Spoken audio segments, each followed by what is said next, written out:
Oh, that's the good stuff.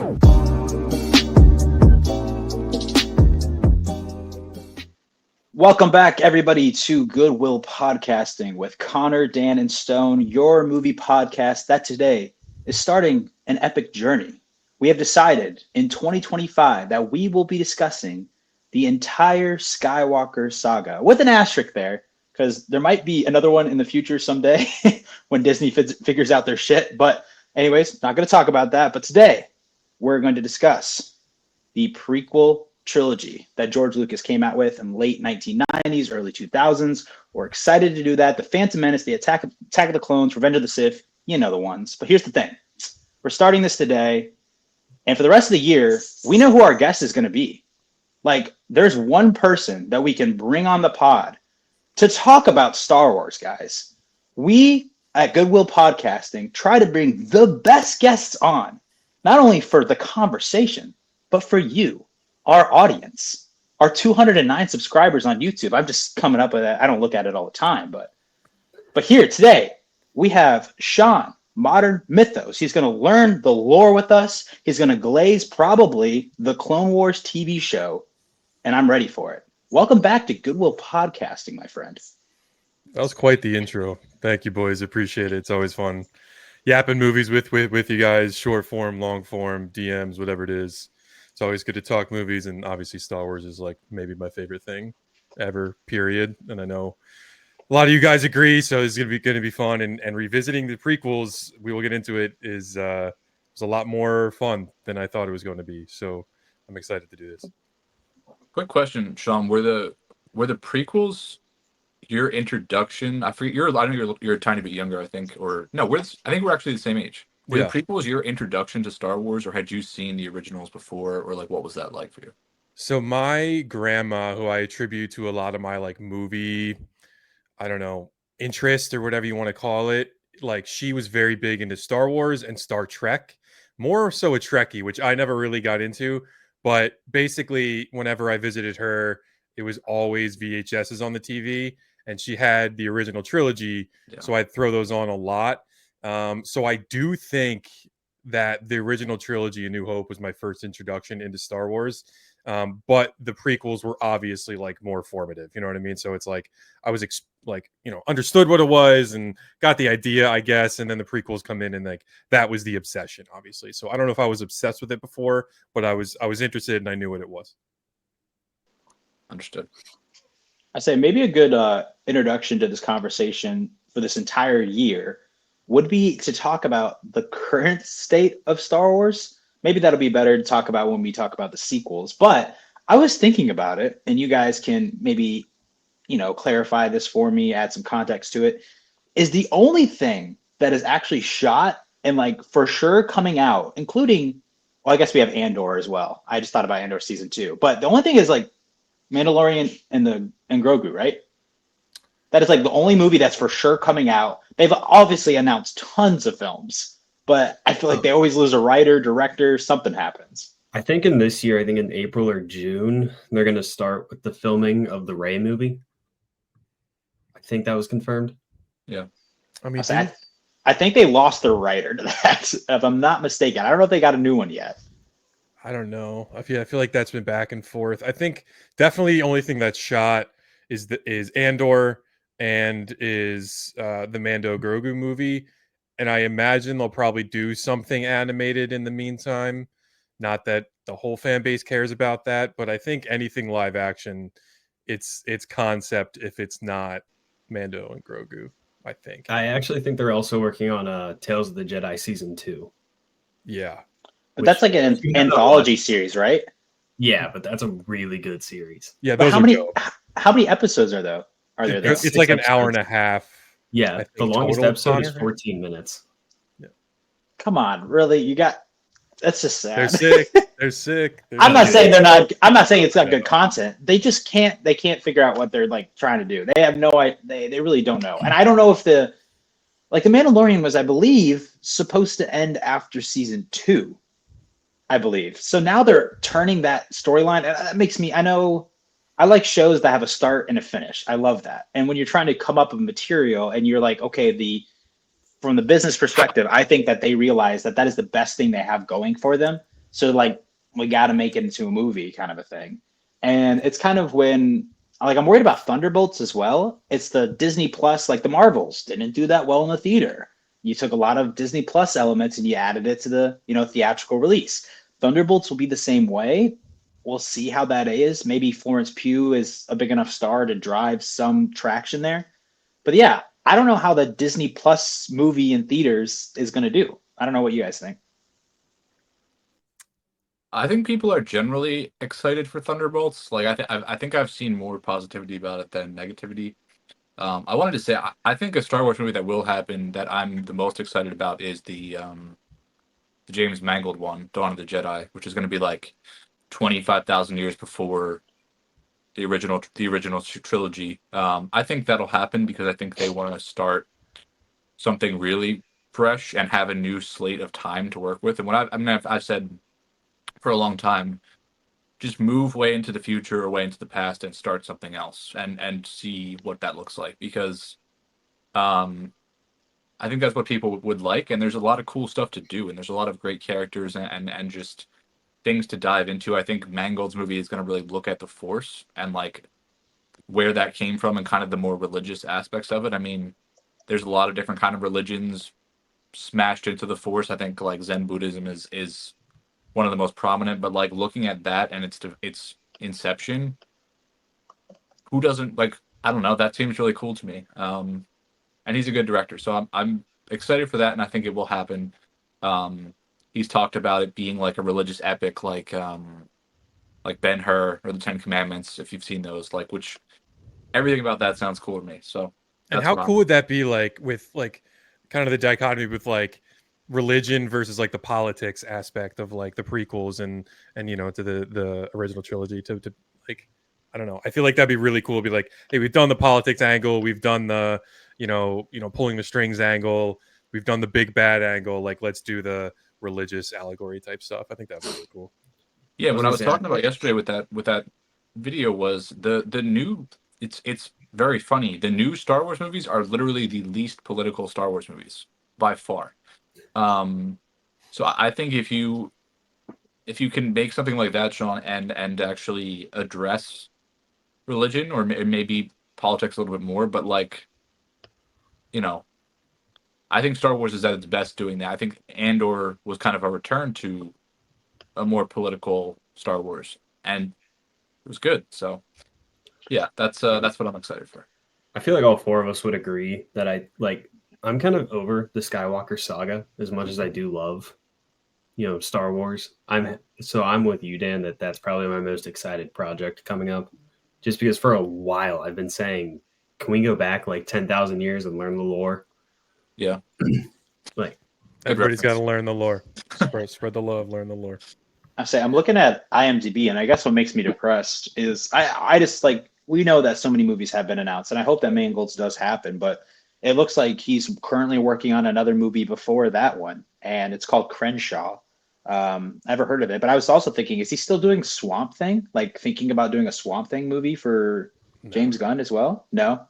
I mean, I say that with no knowledge, but that's definitely cooked. I think like if that was going to happen, I think that was probably like, I don't know. I guess it was announced in that like phase 1 that James Gunn put out, but I know he's doing his like, we don't talk about it unless there's a script type thing. But that to me is like hey, it's not going to like, this might be if he has a script in 5 years, we'll talk about it. But I don't know. Maybe I'm wrong.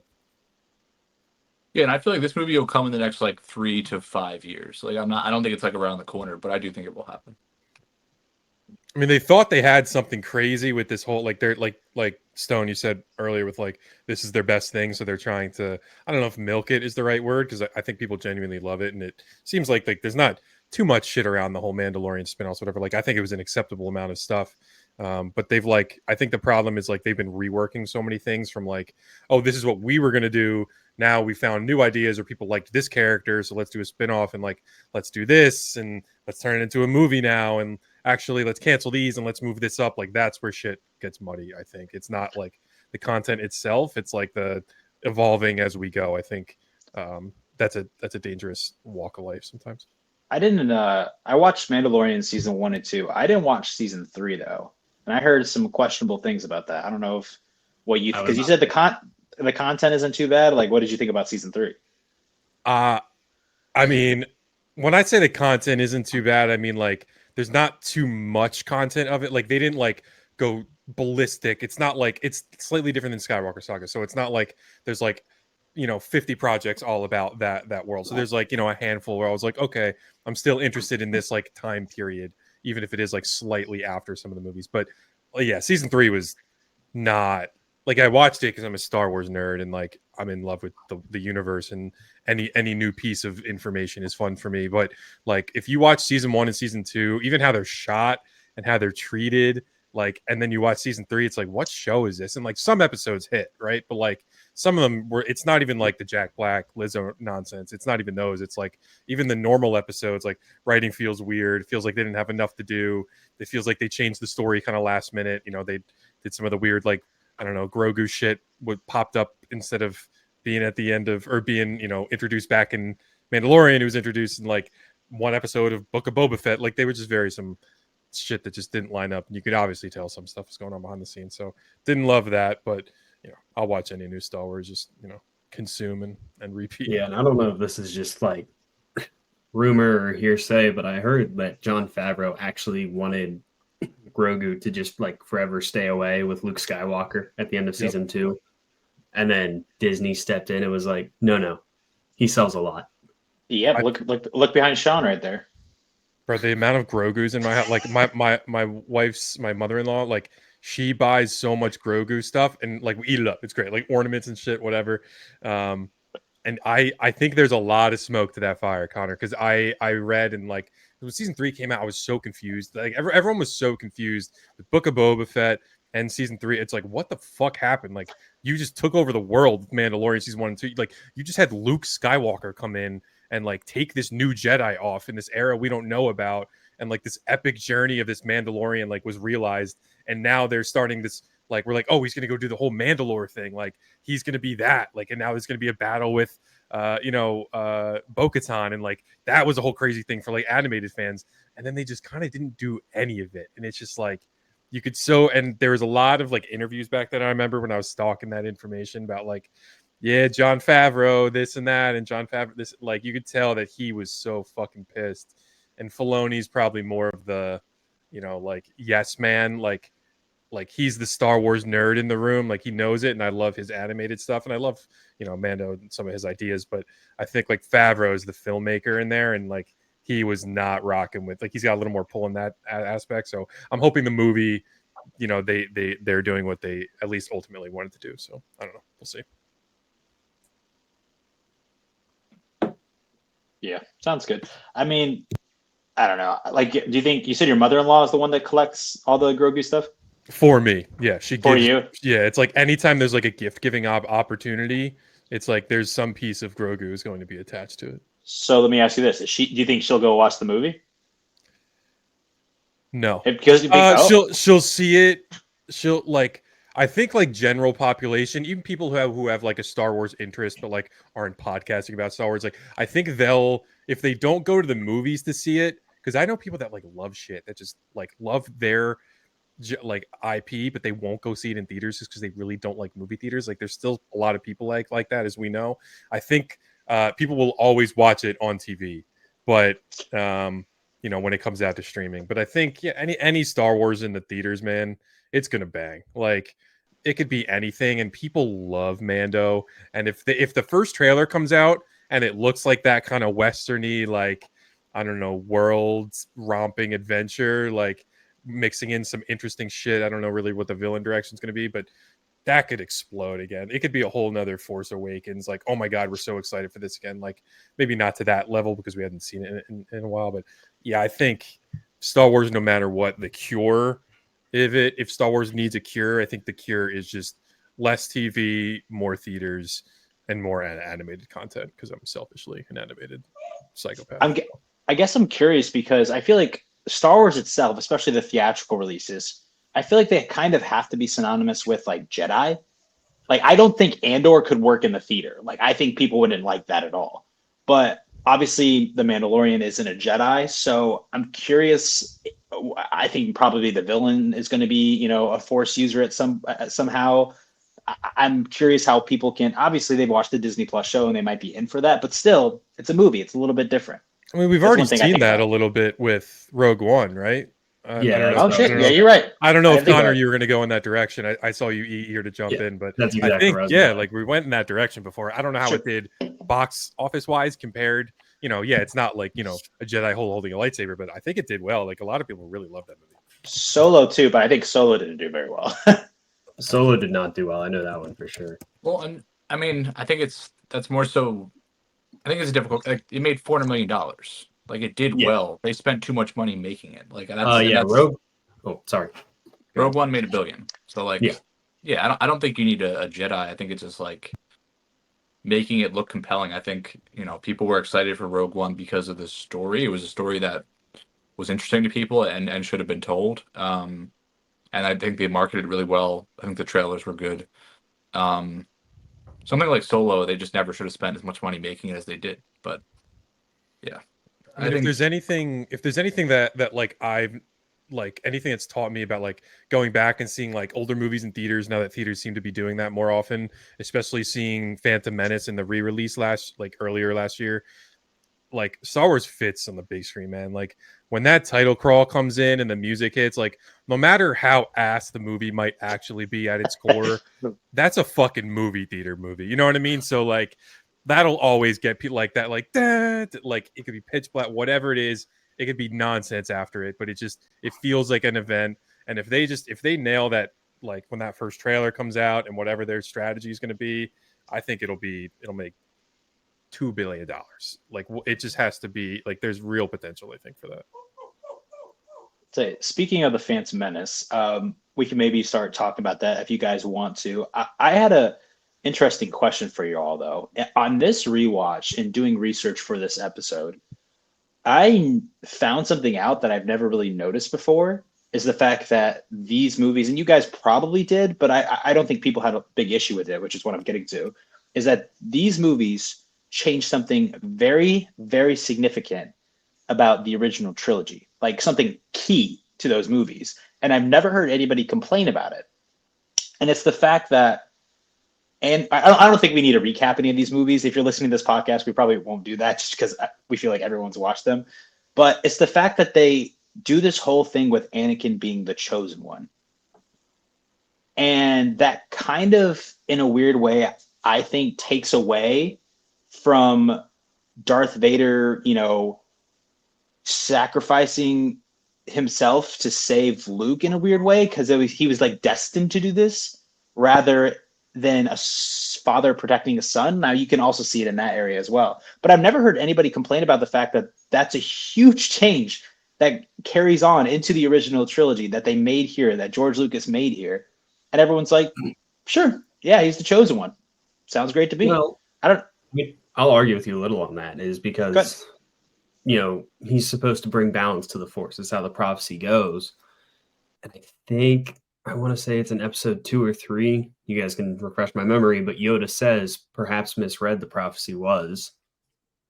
And realistically, at the end of this, before we got all the shows and learned that there are all these other Jedi out there, Ahsoka, Cal Kestis, etc., he kind of did bring balance to the Force. There was 2 Sith and there was 2 Jedi left, Yoda and Obi-Wan, and Palpatine and Vader. But was that like this is potentially like bad Star Wars fan for me, so I feel kind of dumb like talking about it. But like that wasn't really established in the original trilogy, right? That's like, what I'm saying. That's what I'm saying. Like there was no like chosen one. Like it was kind of like Luke was the guy. However, I think when it comes into any content like this, Stone, is that people will always eat up what the original creator did before it was taken over by another entity. So like it's entirely possible to me that like if Disney took over and made all of the original or all of the prequels, there would be a very large part of the fan base that would be like, no, Luke is our guy. Like, of course they come in and like they're trying to milk Darth Vader. He wasn't this. He was like, I think that's entirely possible. But I think the reason people generally don't do that is because I think it's a cool fucking story, and Anakin's cool, and Darth Vader was already cool. People were like, let's learn more about he's the father, and then they briefly mentioned the Clone Wars in A New Hope and all this stuff, and you're like, what the fuck is a Clone Wars? People didn't know for like 40 years, 50 years. So it's like, I think there was enough intrigue to that character specifically where people were like, it doesn't take away from Luke. It kind of adds to his lore, and then our whole generation attached to Anakin probably more than Luke. So I don't know. That's probably where I'd go with that. I think it doesn't take away from Luke because everything is intertwined, right? Like without Anakin taking the path he does and meeting Padme, like he never even has Luke, and then basically taking Padme's life, and then Luke growing up the way he does. Like it all ties into the end of Return of the Jedi. And I think Star Wars like has some bumps in the first 6 movies, and some of it's silly and stuff, but like the actual story and the driving force behind it, I think is really good and really tight, and I think that's what makes it work. It's just like it's very like melodramatic, and like theatrical and like kind of operatic, but like I think the actual material is really solid. Yeah, it's funny you say bumps. Go ahead, Con. It's funny you say bumps in the road when we're speaking about Phantom Menace, because I think this movie gets so like overloved. I'm not the biggest Phantom Menace fan. I really think this movie is hard carried by 2 scenes, and that's pod racing and Darth Maul. Yeah. Outside of that, this movie, like I have it at a 2.5. Spoilers for at the end when we tell our rankings, but there's just not a lot of this movie that I feel I need to go back and rewatch a lot. And I think the CGI in this one looks worse than it ever has in any other Star Wars. I wish like you could remaster this thing. Like he kind of tried to do that when he like tweaked the CGI a little bit in 2011 when he did that stuff. But it is insane because I just got done watching Revenge of the Sith.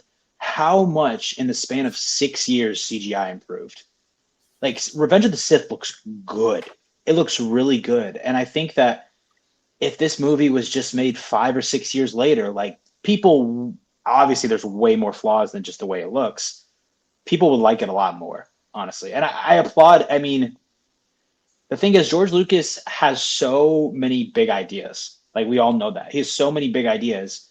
And I kind of applaud him for trying to just go for it rather than, because you can't do what he tries to do in this movie practically. You can't do it. So he's just like, you know what? We're going to use CGI as far as advanced as it is, and it's going to kind of look like a video game. But you know what? That's what I have to use. So. Yeah, I think rewatching The Phantom Menace, my main thought was like, this is legitimately like a children's movie, like a small children's movie. Which Lucas has said 1,000 times about everything Star Wars, like it's for kids. Like I made this for kids. They're kids movies. Like, obviously everyone can enjoy them, but this one I think really stands out from every other Star Wars movie. Is just like, everything about it. Like, I mean, Jar Jar obviously we'll get into, but like he's just there for laughs and I guess to sell merchandise. Really strange character. And all the Gungans, just kind of the way they're played, but like the battle droids, like there's nothing even remotely dangerous or menacing about them. Like stormtroopers are inept, but at least they're like assholes. Like battle droids are literally just like more like I don't know how they conquer anything. They just kind of wander around and sheer just numbers, morons. Yeah. But just the script, and there's like fart jokes and just it's just I don't know. It's very silly, and there's some. I think a lot of the worst performances in the entire franchise are in this movie. From like Shmi to Anakin to Padme, like it's, and I think Ewan McGregor is bad in this movie. Like I think Ewan McGregor makes a huge jump from this to Attack of the Clones, acting wise. I agree. And I feel like Qui-Gon Jinn or Liam Neeson's just like really trying to, and he's so like serious and stoic. It almost feels like he's in this like other movie kind of like, and I don't know if I like what he's doing. I don't know if he just kind of like didn't care here, and that's what's coming through, or he's just kind of like going through the motions. But I do like I love Qui-Gon Jinn, is one of my favorite characters. But he feels like he's in a different movie to me. So it's a weird movie all around, with some great moments and a great score. So it's like,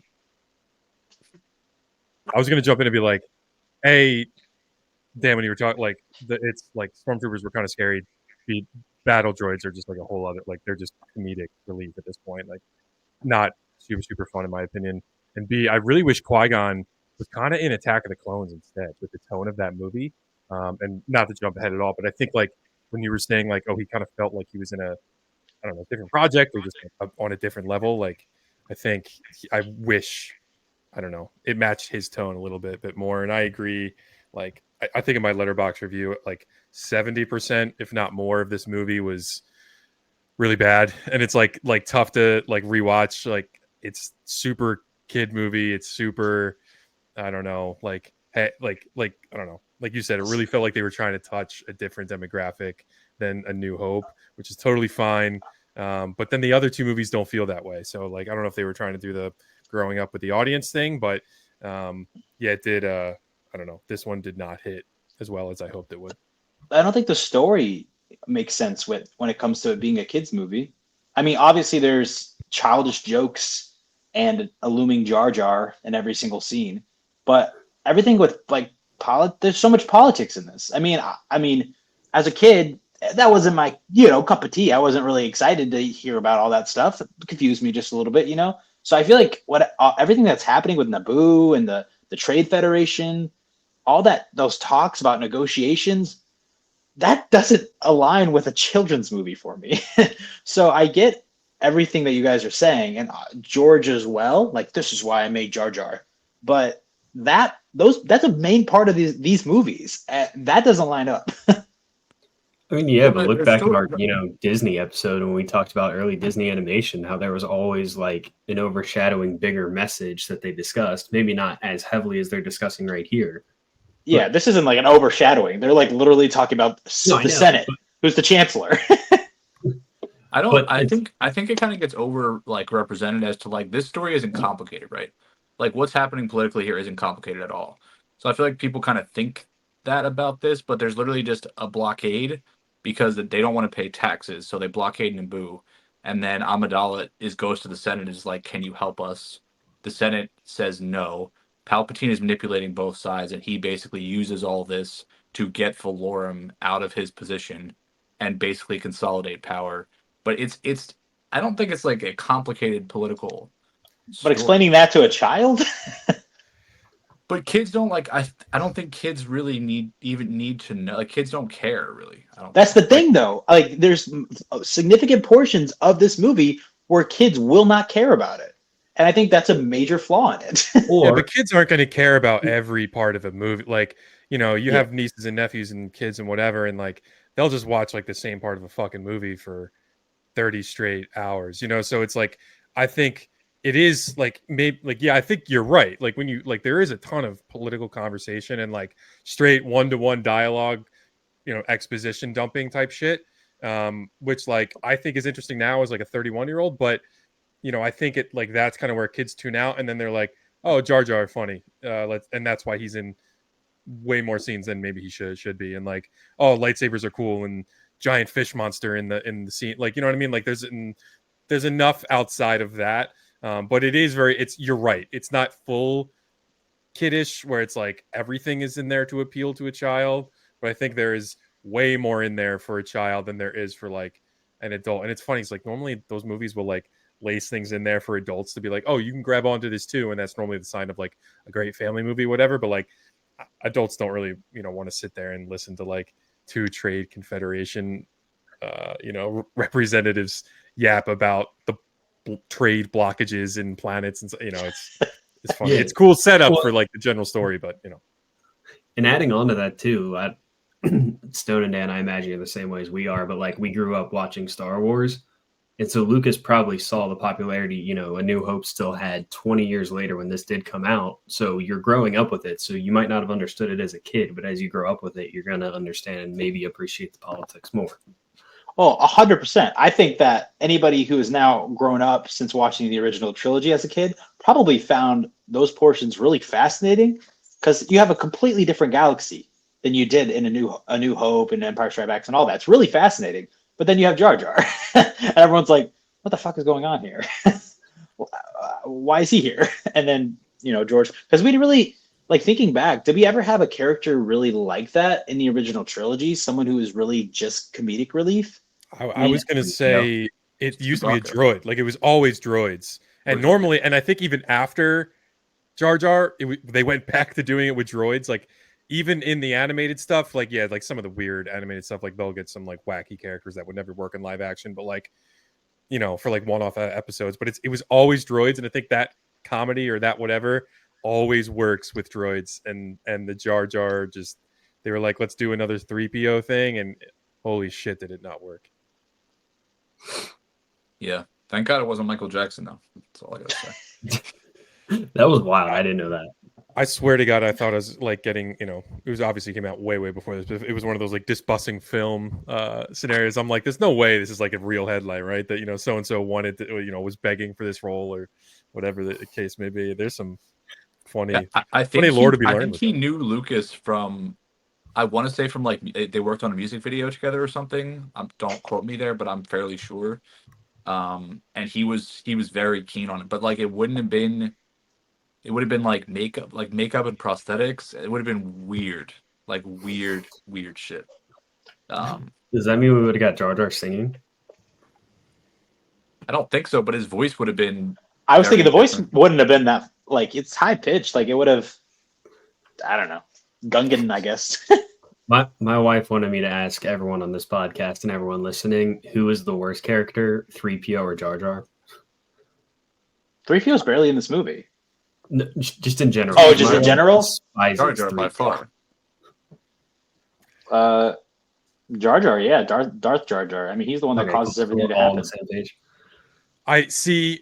Yes, probably, but I think if you remove like the ridiculousness of episode 1, let's just say Jar Jar comes in like episode 2, and they introduce him really quick as like this weird senator from this subterranean group of people on Naboo, and he's helping Padme, and he's like very loosely, they have a little bit of quips here and there, but like just to show the quirkiness or differentiation with like the humans versus alien, whatever. I don't think it works. I think it works way better. But I think with how bad Phantom Menace is, like you just can't, because 3PO pisses me the fuck off in a lot of stuff. Like I think they'll like hammer that way too much sometimes, but it works easier because it's a droid and like I don't know, it feels like I don't know, the ridiculous voice and the hijinks and like bouncing around like a clown sometimes doesn't work for me. Call me crazy, but I think the two characters that get the most development in this movie is Anakin and Jar Jar Binks. Oh, by far. Which is crazy because that's the two performances or the most annoyances that people get from this movie is with Jake Lloyd's performance, which I don't get that.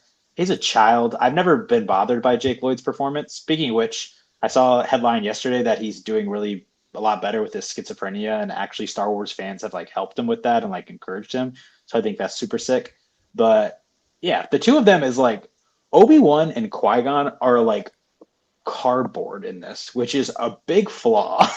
So is Padme. The three of them are not interesting at all. Qui-Gon is a little bit, and you can, because he goes a little bit against the Jedi, but that's as far as it kind of goes. Like I agree. I wish Qui-Gon. Well, here's the thing. I think that these three movies should have focused even more on the relationship between Obi-Wan and Anakin. I like Qui-Gon a lot. I like Liam Neeson a lot. I think he's giving the best performance in this film. But I think the biggest tragedy of the prequel trilogy is the separation of the friendship between Obi-Wan and Anakin. And I think that could have been fleshed out even more somehow in this movie, but we don't get that at all. And I get why that is. But I don't know. This movie feels so separate than the other two movies to me. Like, if you eliminate this movie, I think the story doesn't change that much, if you think about it. Not really. It's just the Chancellor getting in power and Anakin in the Jedi's, grasp, kind of a thing. That's all that really happens in this movie. The only thing I'll say to add on to that though is we don't really get what I'll say is the best arc in all of the Clone Wars animated show with Maul from this movie. We wouldn't get it if we didn't have it. Y'all in your Clone Wars. I need to watch it. I know it's good. I don't know if there's a hot take, Sean. You let me know, but I think the Clone Wars is by far and away the best Star Wars anything we have ever gotten. So the hard part for me with the rewatch of this prequel trilogy is separating if I like these movies as movies or if I like them with the added context of 7 seasons of Clone Wars series and the Bad Batch and the Tales of the Jedi and the Tales of the Empire, and the Rebels, added all of that in together. Do I like these movies as movies without knowing all of the other context? Because I think that's important to objectively look at it. And the reason I have to do that, Connor, is because I agree the Clone Wars is the best thing they've ever done. I think Rebels comes extremely fucking close a lot of the time, and I'll argue between the two. It's really depending on the day which one I like more, depending on the arc of the shows. But I agree. I think looking at it, this movie sets up a lot of stuff that it gets added on and baked into later, and I think Stone, the firm performances or whatever it may be, I like that from Qui-Gon, and I think he has the reason to do that, and it's just unfortunately bad character development potentially, or just shitty acting or whatever it may be with the other characters kind of doing more of the same. And I agree, it could have been kind of interesting with the father-son or brother relationship with Anakin and Obi-Wan, getting into that more. But I think it is kind of a separate entity where it's they had to show Qui-Gon was really the grandfather of all of this, and why his loss means so much to the rest of the story, and how much that affected we've all probably seen that this is the duel of the fates. What is the duel of the fates? It's Qui-Gon versus Maul fighting for all of this, and how much that would have changed. And that's Obi-Wan ultimately kind of fails at his job. He's more of just like they're boys, you know what I mean? Doesn't really probably do what he should have been doing. So I think there's a lot of more that gets baked into it, but that's kind of with added context of a lot of other things that I enjoy. So it is kind of hard to look at in a singular focus. Yeah, I think this movie definitely is important. This is kind of like one of those episodes of Game of Thrones where nothing would happen. People would be like, "Oh, it's boring," but it's well, yeah, but you're setting up literally the entire framework of the story that's going to come next. And Attack of the Clones and Revenge of the Sith is a lot more action and stuff going on, but a lot of it is laid out here, and just understanding Palpatine's plan. This is where it all stems from, and obviously seeing Anakin at his youngest at the beginning is important. I think, Stone, you said, yeah, he is a kid. You can also it's a discredit to good child actors to say, oh, he's a kid, he gets he's horrible. He's horrible in the movie.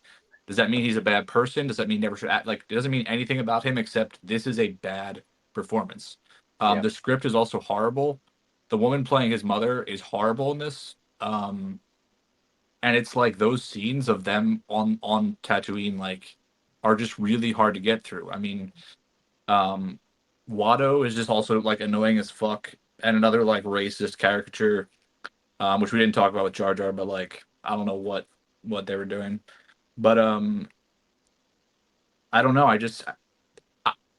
Lucas originally wanted Anakin to be a little older in this, right? So he was supposed to be 12, I think. And he decided to make him younger to have the separation from his mom be more emotional and dramatic, which it literally isn't. They literally go to Anakin. They're like, "Yeah, you're coming with us," and he's like, "All right, cool, see ya." There isn't emotion there. And then he's like, "Oh wait, yeah, Mom, you're not coming," and she's like, "No, it's fine." And he's like, "All right, see ya." It's. I remember thinking about how non-emotional all of that actually is. I don't know.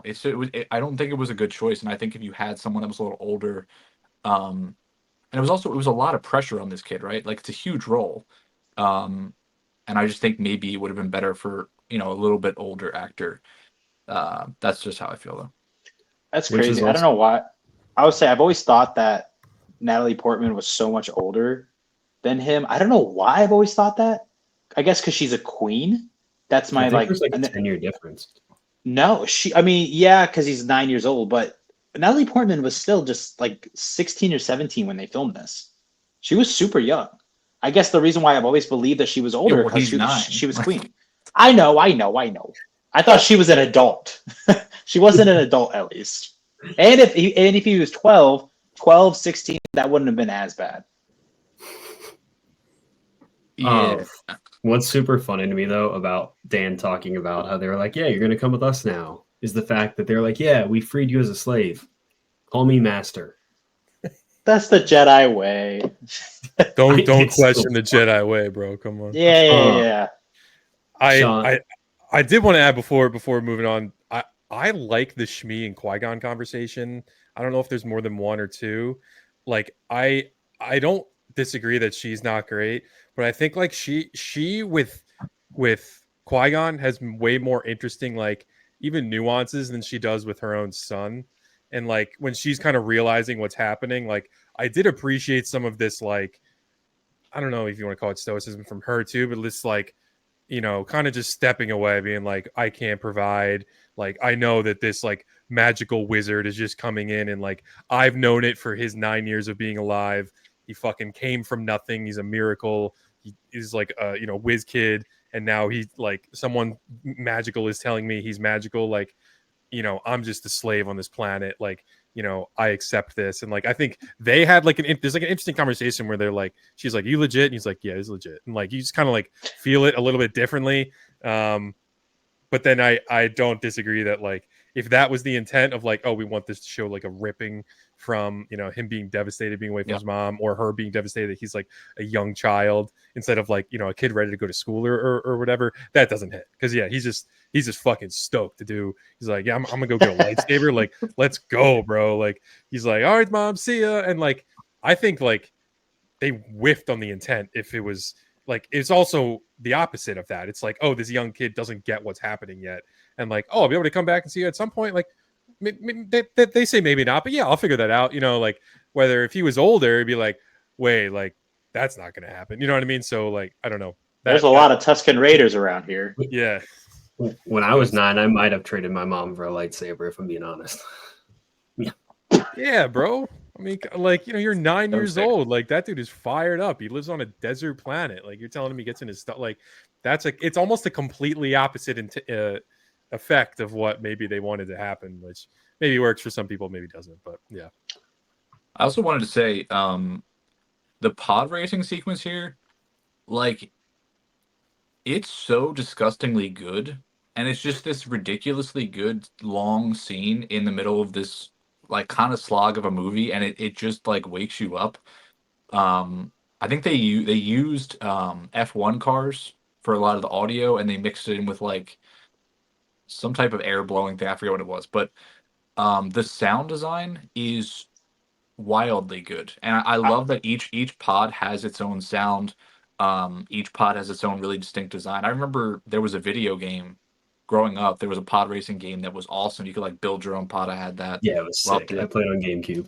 Yeah. But it's really good, and the added stakes to the race with the basically racing for freedom is really cool. And I like Saboba as well. He's cool. Good character. His design, I love his design. It's really sick. Yeah. I was gonna say, I'm glad you brought that up, Dan, because I would say probably my number one favorite thing in Star Wars, and this might be a popular opinion, I don't know. All the sound design. There's so many cool, unique sounds that are in this world. Every single movie, you get a new. That's the thing with George too, and I mean, he did use a lot of CGI, but he creates like these new animals, these new places, these new vehicles, and that along with that comes a new, sound, and it's really fun. It really makes you feel like you are exploring this galaxy with these people, kind of a thing. Yeah, and I'm happy Dan brought up pod racing too. This could be just me overanalyzing Star Wars and being a Star Wars fan, but Anakin's pod racer, the like paint on it looked like the design of Ahsoka almost, which I wonder if like anyone in Star Wars like was like, hey, we should make Ahsoka's like tentacles look like that. I've seen like a lot. There's a lot of that where like they'll just have something from a previous movie and be like, that's dope. Let's just use that for this. And like there's so much of that where it's just like maybe there was almost like they didn't really understand the intent of it, and then things take off. Like, yeah, we just used that because we had the model, or we just used that because we like that color scheme. Like, that'd be cool if they were like, yeah, we like the color scheme. You know, maybe it makes sense with like the relationship there. Like, yeah, because people speculate a lot about that pod specifically. I think like there's some fun conversation there, but yeah, the entire pod racing scene is so lit. Like the whole like they somehow gave like better character development with like almost no scenes to like every fucking racer in the Boonta Eve Classic than they did to like some of these characters like throughout the whole movie. Like you like they just show these characters for like quick scenes of like introducing them and before the race. You're like, who the fuck is Ben Quadranero? Like, what is going on here? Like, there's some hilarious stuff that you latch onto for some reason that like I don't know. I wish they were able to capture some of that like quick magic with the rest of the movie. I don't know if that's just like me thinking it's hilarious, like looking at some of these like designs and whatever, but I really like a lot of that scene. Yo, imagine a series just about pod racing and like getting to know individual racers and like their stories. And, like it would be so easy, but like that would be cool to me. And I like you can kind of take a existing genre and just like create a story and just find new aliens. Like I think that would be really cool. I was gonna say And take the Netflix F1 show and just model it like that. I was Yeah. gonna say that, yeah. Just turn. I mean, Star Wars is the best at doing that, and they should do that more. Where it's like, oh, Western, Star Wars Western, oh, F1, pod racing. Like they should just continue to do shit like that. And I know a lot of other IPs do their own shit with that, Star Wars and stuff. But yeah, like I don't know. There's the pod racing scene is way too good to be in this movie. The pod racing scene and the entire like final fight is they're just way too good to be in this movie, and I wish there was a better movie around them because those two scenes just fucking hard carry, and they are elite Star Wars, and it just feels so weird that the rest can feel so lame, and those two scenes can be so good that people think that this movie is a good movie would be my thought process. Yeah. And I love the world building too. Like there's like Tusken Raiders like taking pot shots at the pods as they're going by. Like it's just fun. And you get to see some of the huts as well there. Kind of overseeing that. I wanted to ask you guys another more general question. A lot of people kind of look at the Jedi in the prequels and find a lot of problems with the Jedi as a whole and the Jedi Order and the way they kind of view the world and what they do. When you think about a lot of the little things, even like Qui-Gon, I think Qui-Gon's kind of main thing he goes to in this film is basically mind control, right? Like it's using like a Jedi mind trick. Like you're basically coercing someone into doing something they don't want to do. When it comes down to it, like he's interacting with these random aliens and like has no issue just literally going into their mind and controlling their body. And I think when you actually think about that, like we're okay with it because it's like the ends justify the means, but most of the time they're not like evil or something. They're just like not doing what he wants them to do. And when you actually think about like the like moral, ethical applications of that, it's a little strange. But I wasn't sure if you guys thought about that at all. No, Sorry, I think I'm distracted by Stone's dog, just like absolutely relaxed. It's like that man is, or that dog is just cruising back there. I love that. But I think you said it best, Dan. Is a lot of the times we see it, it is the ends justify the means. But you got to ask yourself, when does that become corrupt? Yeah, and we're the good guys. They do that like. They established that early on where it's like, we're the good guys. We can do this. We know what's best. And that's kind of part of that, like, better conversation, I think, that improves. But like, there's a lot of things that I think they do well with the politics and the power structures and stuff. And then there's a lot of things I think they really whiff on. And that's why I think a lot of people think these movies are better, like, ideas than they are actual movies. But yeah, I think like that's something that really could have been leaned in on is like, they talk a lot about the the dogma of the Jedi, but like some of the day to day, like they don't really get into that too much. Like they will with the animated stuff because there's like way more time to flesh out these like little stories about Star Wars, and that's why I think people love that stuff. But yeah, like I think that like they could do a whole fucking project on like I don't know how like vile and evil like the Jedi are with just their day to day, and how like oh you think that's a good move? Like there's Sith versus Jedi, like oh the Jedi think it's cool that you could just control people. Like why is that not a Sith fucking? That should be like Sith lightning. You know what I mean? Like you shouldn't be able to do that. Like you should. So I don't know. I agree. I think like that's something I don't hear talked about too much. And this movie also establishes the Sith as a thing. Like this is the beginning of the word Sith being used, which is interesting. And I think that comes with Darth Maul, who was really an impressive character, almost off design and off just the performance more than anything else. Have you seen the original design? No. Haunting. Was it better or worse? I'll let you decide. I'm pulling it up. You can keep talking. Okay. Yeah, I just think he adds a lot to the movie with very little. But I mean, how special that final scene is. It's all off the choreography, right? Which they did for months. Like they were busting ass to actually be able to do that. And I think just the personal stakes of that fight are incredible because how much Obi-Wan looks up to Qui-Gon, and I think, oh man, that would have been something. That's like the ring. Yeah, like I said, haunting. Nice. Yeah, I'm glad they didn't go that route. But I think the audience also kind of gets in the same mindset as Obi-Wan, where you view Qui-Gon as this like just kind of immovable force. I mean, Liam Neeson's like 6'4". He's like always has everything on lock, under control. He's kind of like the paramount Jedi, and then you just watch him get smoked. And it's like, I don't know. I think it's really, really effective and sets up Darth Maul as this like actual force. And I think you don't see people talk about like what's wrong with action a lot of times these days, and I think it's so many scenes without stakes, faceless, nameless enemies, heroes that are never going to get a scratch on them, and it's just like I don't care, man. Like I don't care about what's happening. So yeah, I just wanted to touch on that scene before we move on. I didn't say it, but I think the Jedis are assholes. It's kind of my we know stuff. We know. Yeah. My idea of it because because I think that everyone like made up their mind because Luke's a Jedi, right? So they just expected that when this movie came out, everyone was going to be like kind of cool and reasonable and I don't know, just a good guy like Luke.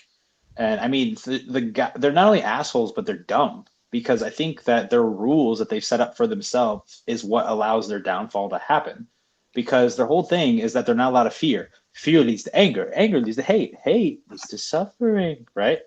So I think they just don't fear the Sith, right? They're just assuming that whenever they pop up, they'll be good to go. I mean, they got a Jedi Council. There's not that many Sith, right? There's not that many Sith. So they're not going to be able to take them over. So why fear the Sith? And it's just like, yeah, don't fear us. We're going to go right under your nose and we're going to do all this shit. And you're not even going to know. And they're like, you know what? I think shit's going down. Shit. Okay. What do we do now? So I just think the rules are very idiotic. And I mean, I think that as an audience member, especially when you get into the second and third episode, which we're about to do, like you can't love anybody. Like just, I feel like as an audience perspective, like you understand why Anakin has issues with them. And I think there's a happy middle between what the Sith believe and what the Jedi believe. That would be fun to explore in some movie. I mean, maybe that's what The Last Jedi was trying to do when Luke like burned. I haven't watched The Last Jedi in a long time, but what Rian Johnson was trying to say there. So yeah, Jedi was not what people were expecting. I think, especially in episode 3.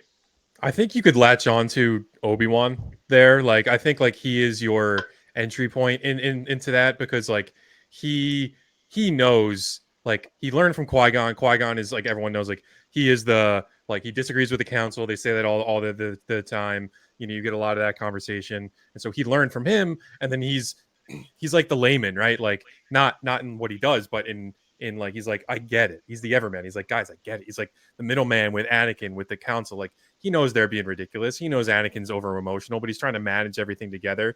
And I think like that's your entry point into like caring about anything. And yeah, they show like it's kind of the with any corporate structure, anything that gets too big or too full of themselves. You see the people in power that are not jaded enough and think that they're too big and everything's going to be fine. So I agree, and that's kind of the point of it. And I think it is an interesting topic that like that you have the whole fight that is the duel of the fates, and whoever wins that is really deciding the fate of Anakin, if he's going to go one way or the other. And if Qui-Gon wins, what does that look different? Qui-Gon dies, that sets his whole life off in a different path. I think that's all very interesting, and I think it's cool that fans latched onto a different idea of the Jedi where I don't know if it was because they were like, we know Luke and he's our guy, and they get fixed ultimately or whatever, and like the Jedi ultimately end up being the big good people that we want, but that they accepted seeing a bunch of Jedi being like, maybe it was just because purple lightsaber is cool, and they were like, we forgive you for not being the perfect entity or whatever. Or if they were like, I don't know, like I feel like they accepted the Jedi not being a perfect depiction of the good guys sometimes, and I think that's like interesting and something that fans would not do today, if I'm being honest. I do think we should hear or move on here soon, but I am going to bring this up because I was debating with one of my friends last night. Do you think Anakin doesn't turn if Qui-Gon lives? Only because like he was made to be evil. I think it's different, right? Like I think what happens is like that's the whole like crux of it is like Qui-Gon knows what to do here, and like he like the whole like I feel like they insinuate, and we'll get into it with Attack of the Clones and Revenge of the Sith, is like they insinuate that if Qui-Gon was here, like everyone says it, if Qui-Gon was here, he never did it. If Qui-Gon was here, like he could have changed a lot of things and molded it where it's like he could have affected the council and how like because they all respected him and they knew he was a little bit of a rogue, but like they knew he knew what he was fucking talking about, and like maybe he had more pull there, and like he had a relationship with Count Dooku, and Count Dooku was even like, oh, like you think he would have joined you? Like, come on, man. Like we know Qui-Gon. It's kind of like, damn, how much different would this be if Qui-Gon was actually here? Like, would he have actually had this pull? Maybe not, because that's the prophecy, and prophecies tend to happen in these things. So who knows if it will look differently? But yeah, I think that scene matters in at least like molding, the future of who Anakin becomes and how it turns into. But maybe it would have ultimately ended in the same. Okay. Yeah, I would say I don't think Anakin would have been able to walk over Qui-Gon like he did with Obi-Wan. Like, yeah. I mean, truly, I just think, I do think it would have been different. But like, I mean, with the prophecy existing, I guess there's no world where Qui-Gon actually lives, right? Like, because that's what was intended. So, prophecies make it easy to have very secure, tight stories. But yeah, I think that the whole conversation about the Jedi is interesting. I think, Stone, what you were touching on is kind of like what I've talked about before with characters like Ned Stark, like someone that is good to a fault, like and good in their own eyes, and their own kind of rigid worldview creates their downfall. I think that's really interesting to see in stories. But I mean, we were just talking about this with Thomas and Nosferatu. Yeah, and there's a lot of characters that are kind of fall into that. But yeah, we should definitely move on here. But it's the movie does give you a lot to talk about, and it lays out a lot of interesting stuff. It's just like how it gets there isn't always fun to watch. All right, real quick. I don't think this is a hot take, but is this the best name for an episode in Star Wars? I think it's pretty obvious to me that this is the best title. I kind of fuck with Force Awakens a lot. Because here's the thing. I think you can apply this to multiple characters. Who is the Phantom Menace? It's Palpatine. It's Palpatine. But you can also say it's Anakin, right? Jar Jar. You can also say I don't know about Jar Jar. But you can say it's You could say it's Padme as well. So I think it's kind of interesting because they don't know about her, right? She is a menace. Eventually, she's a very boring menace, but who? Bro's Mr. Fantastic over here. To the Senate. I don't know. I think it's the best title. I think it's the best title. I think Revenge of the Sith is the most hype title. Yeah. But I think Phantom Menace is the best, most interesting title. Have you And seen the whole thing about how every Star Wars has the wrong name? Yeah. Yeah. It's a fun thing, and you see the arguments for both sides. I think it's fun to look at. I'm trying to think, what was the original title for the Rise of Skywalker? What the hell was that called initially? That was called like it had a whole. It's out there. I forget what it is. That Palpatine title, Returns. yeah, it's Palpatine Returns Part 3. The original title was going to be Black Diamond. Not the one I'm thinking of. I'll find it at some point. I'll drop it in. But that title was going to be dope. I promise. Duel of the Fates. Duel of the Fates. That's what it was. It's Duel of the Fates. It was literally going to be called Duel of the Fates. They had the whole script and everything written out, or plot lines and stuff. I'm going to do a whole video on that at some point. That would have been comparable title to Phantom Menace, I think. Very on the nose. Black Diamond kind of goes hard. Yeah. The Clone Wars, is that a good title? It's kind of, it was kind of an obvious one to, I guess, name this one. Well, a lot of people think the third one should be named the Clone Wars, but yeah, Anakin's older now, played by Hayden Christensen. 10 years have passed. Still been thinking about Padme. I had a fun time with this movie, a lot more than I thought I would. And I hate to say this because I think this is the crutch that all the trilogy defender, the prequel defenders like rely on, is the fact that George just makes these movies really interesting with his scripts. Now, not necessarily scripts, plot points, I would say. Like where the story goes when it comes to, I guess, what is it, Geonosis or Camino, like those are very, very interesting settings. And I mean, every single, like this opening of this movie as well is way better than the opening of the first one. It's kind of like trickles into the third one as well. It's like these 15, 20, 25-minute scenes where it's just nonstop action, like right at the beginning. And I really love we're finally getting more than we ever got with Qui-Gon and Obi-Wan. And I guess that might've been the point, is the fact that we don't really see a lot of, I don't know, a relationship really between them that much. Not a lot of chemistry. They're very stiff. And maybe that's the point. The fact that they're traditional Jedi. But here with Anakin and Obi-Wan, we get them fleshed out more. Like I said, this is what I love. I love watching Anakin and Obi-Wan together. Now, I hate that this movie and the other one, they get separated, but yeah, this is the script is, the words are not good, but everything around the words I thought was really interesting. So I think this is the best of the prequels. And Whoa. it's funny that you said that, Stone, about this. Like, I don't think that this movie is brought down solely by this fucking romance. It is horrible. If you take that out of this movie, it is so interesting. Like, everything that's happening here is very, very interesting to me. And I think you can kind of laugh at it, right? Like, it's like kind of so bad it's good. And like I said, Star Wars in itself is like melodramatic. It's kind of ridiculous. So I think if you have that mindset, like you can work around some of the romance stuff and just take it as like, it's just campy, whatever. But yeah, I think this is the most interesting part of the story because you don't have, like, Palpatine isn't just the Emperor, right? He's not just this like blatantly evil force that's like, whatever. You have Christopher Lee here as Dooku. Like, Dooku is one of the best characters in Star Wars, I think. Like, he just is, and he's one of the best, if not the best actor that's ever been in one of these movies. This guy was fucking 80 years old, right? Doing his own stunts, looking great, moving around, having great like lightsaber duel. Like, I really appreciate what he's doing here. This is where you, like you said, Stone, you see the most between Anakin and Obi-Wan. You see some of the like cracks in their relationship, but you also see it at its best. I think this movie and the third movie actually don't do a very good job in painting a believable, steady arc for Anakin. I think where Anakin ends up doesn't make sense. And I don't think either of these movies do a good job. I think it's very back and forth and clunky. At times, he's like, oh, Obi-Wan's holding me back. He doesn't understand me. At other times, like, randomly, he's just like, Obi-Wan's the best. Like, he's looking out for me. He's my friend. Like, it's not consistent. And,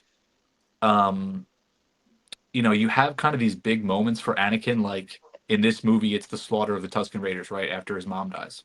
And I think that's the first kind of pivotal moment in showing us who he's going to become and how he loses control of himself. But I don't know if it's the way Hayden Christensen plays this, but Anakin just seems like kind of mentally unstable over anything else. Like he doesn't seem like a steady descent to evil. It seems like someone who is like literally like has a mental illness or something and like can't like it's strange. And I don't know if that's the writing or that's what was intended, but he seems to have absolutely no control over himself at times. But anyway, I love the like investigation here. I love the clone army on Camino and like the backstory of that is very interesting. Because it's Sifo Dyas, I think, is the person that ordered it. Yeah. He basically was having visions of a situation where the army would be needed. So did actually order the army, but that was kind of orchestrated by Dooku, I believe, and Palpatine in the background. Okay.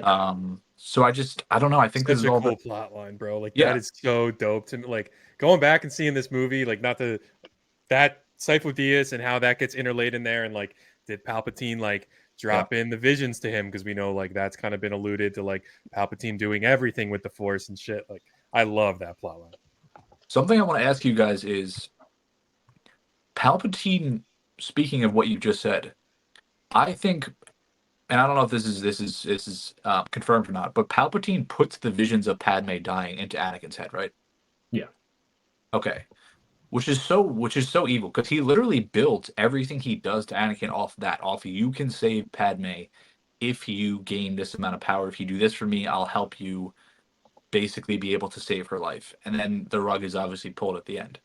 I But don't think that he gives him the visions directly, but I think he adds it. Like it kind of goes to that mentally unstable well that you were talking about, where it's like, I think that's the point. That the point is not he becomes evil. The point is that it's not really up to him. It's all of these outs. He's just such an impressionable. He's just like power incarnate. He's the Force incarnate, and like people are fighting over what he should be doing and how to be doing it, and like not actually listening to him, the person, and they're looking at him, the prophecy, and like he is like not ever looked at as like a true human being. So like he doesn't really get this, like, I don't know, like I think I understand what you're saying, where like the full conversation doesn't make sense, and like the descent and like how quick it flips, but I think their fight for how quick it flips is kind of laid in like Obi-Wan doesn't do a good enough job in being a father figure. That would have been Qui-Gon. He says he's like a father to him, but he's really like a brother. There's no, he's like he always says, oh, it's like a father to me, but it's like, yeah, but he's not though. Like he's just like a big brother to you, which is awesome, but it's not what he needed. And I think like he needed like someone looking out for him more as a father instead of like a friend. And I think that kind of would have tied into all of that. And I think the visions, like they're not directly implanted into his brain. This is my thought, that they're not directly implanted into his brain, but they are drastically like amplified by how he's playing with him, because he knows how impressionable he is, how unstable he is, and he's fighting for his power the same way the Jedi are fighting for him to be on their side. They don't really know it yet, but I think like him just continuously dropping these little nuggets in here really amplifies and gives him the visions ultimately, and he senses that throughout the entirety of his life. And it's interesting because these movies. Sorry, go ahead, Connor. Well, to add on to what you were saying about him, I think Hayden played it very well, because Anakin is 18, 19 in this. I think overall he just doesn't emotionally know how to balance himself like all male teenagers. So yeah, I think there's no control. Like, what was I gonna say? Shit, I wouldn't either if Padme was in front of me. That's a whole other conversation, brother.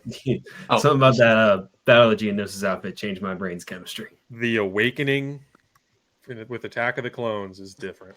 I was gonna say, I think what these movies do is they kind of lay out a defense for the Jedi's like stance on, I guess, I don't know if it's like abstinence, but like a lack of relationships. Like it kind of defends that, because it basically presents Padme as this like thing that clouds Anakin's judgment, right? Like over and over again. Like even on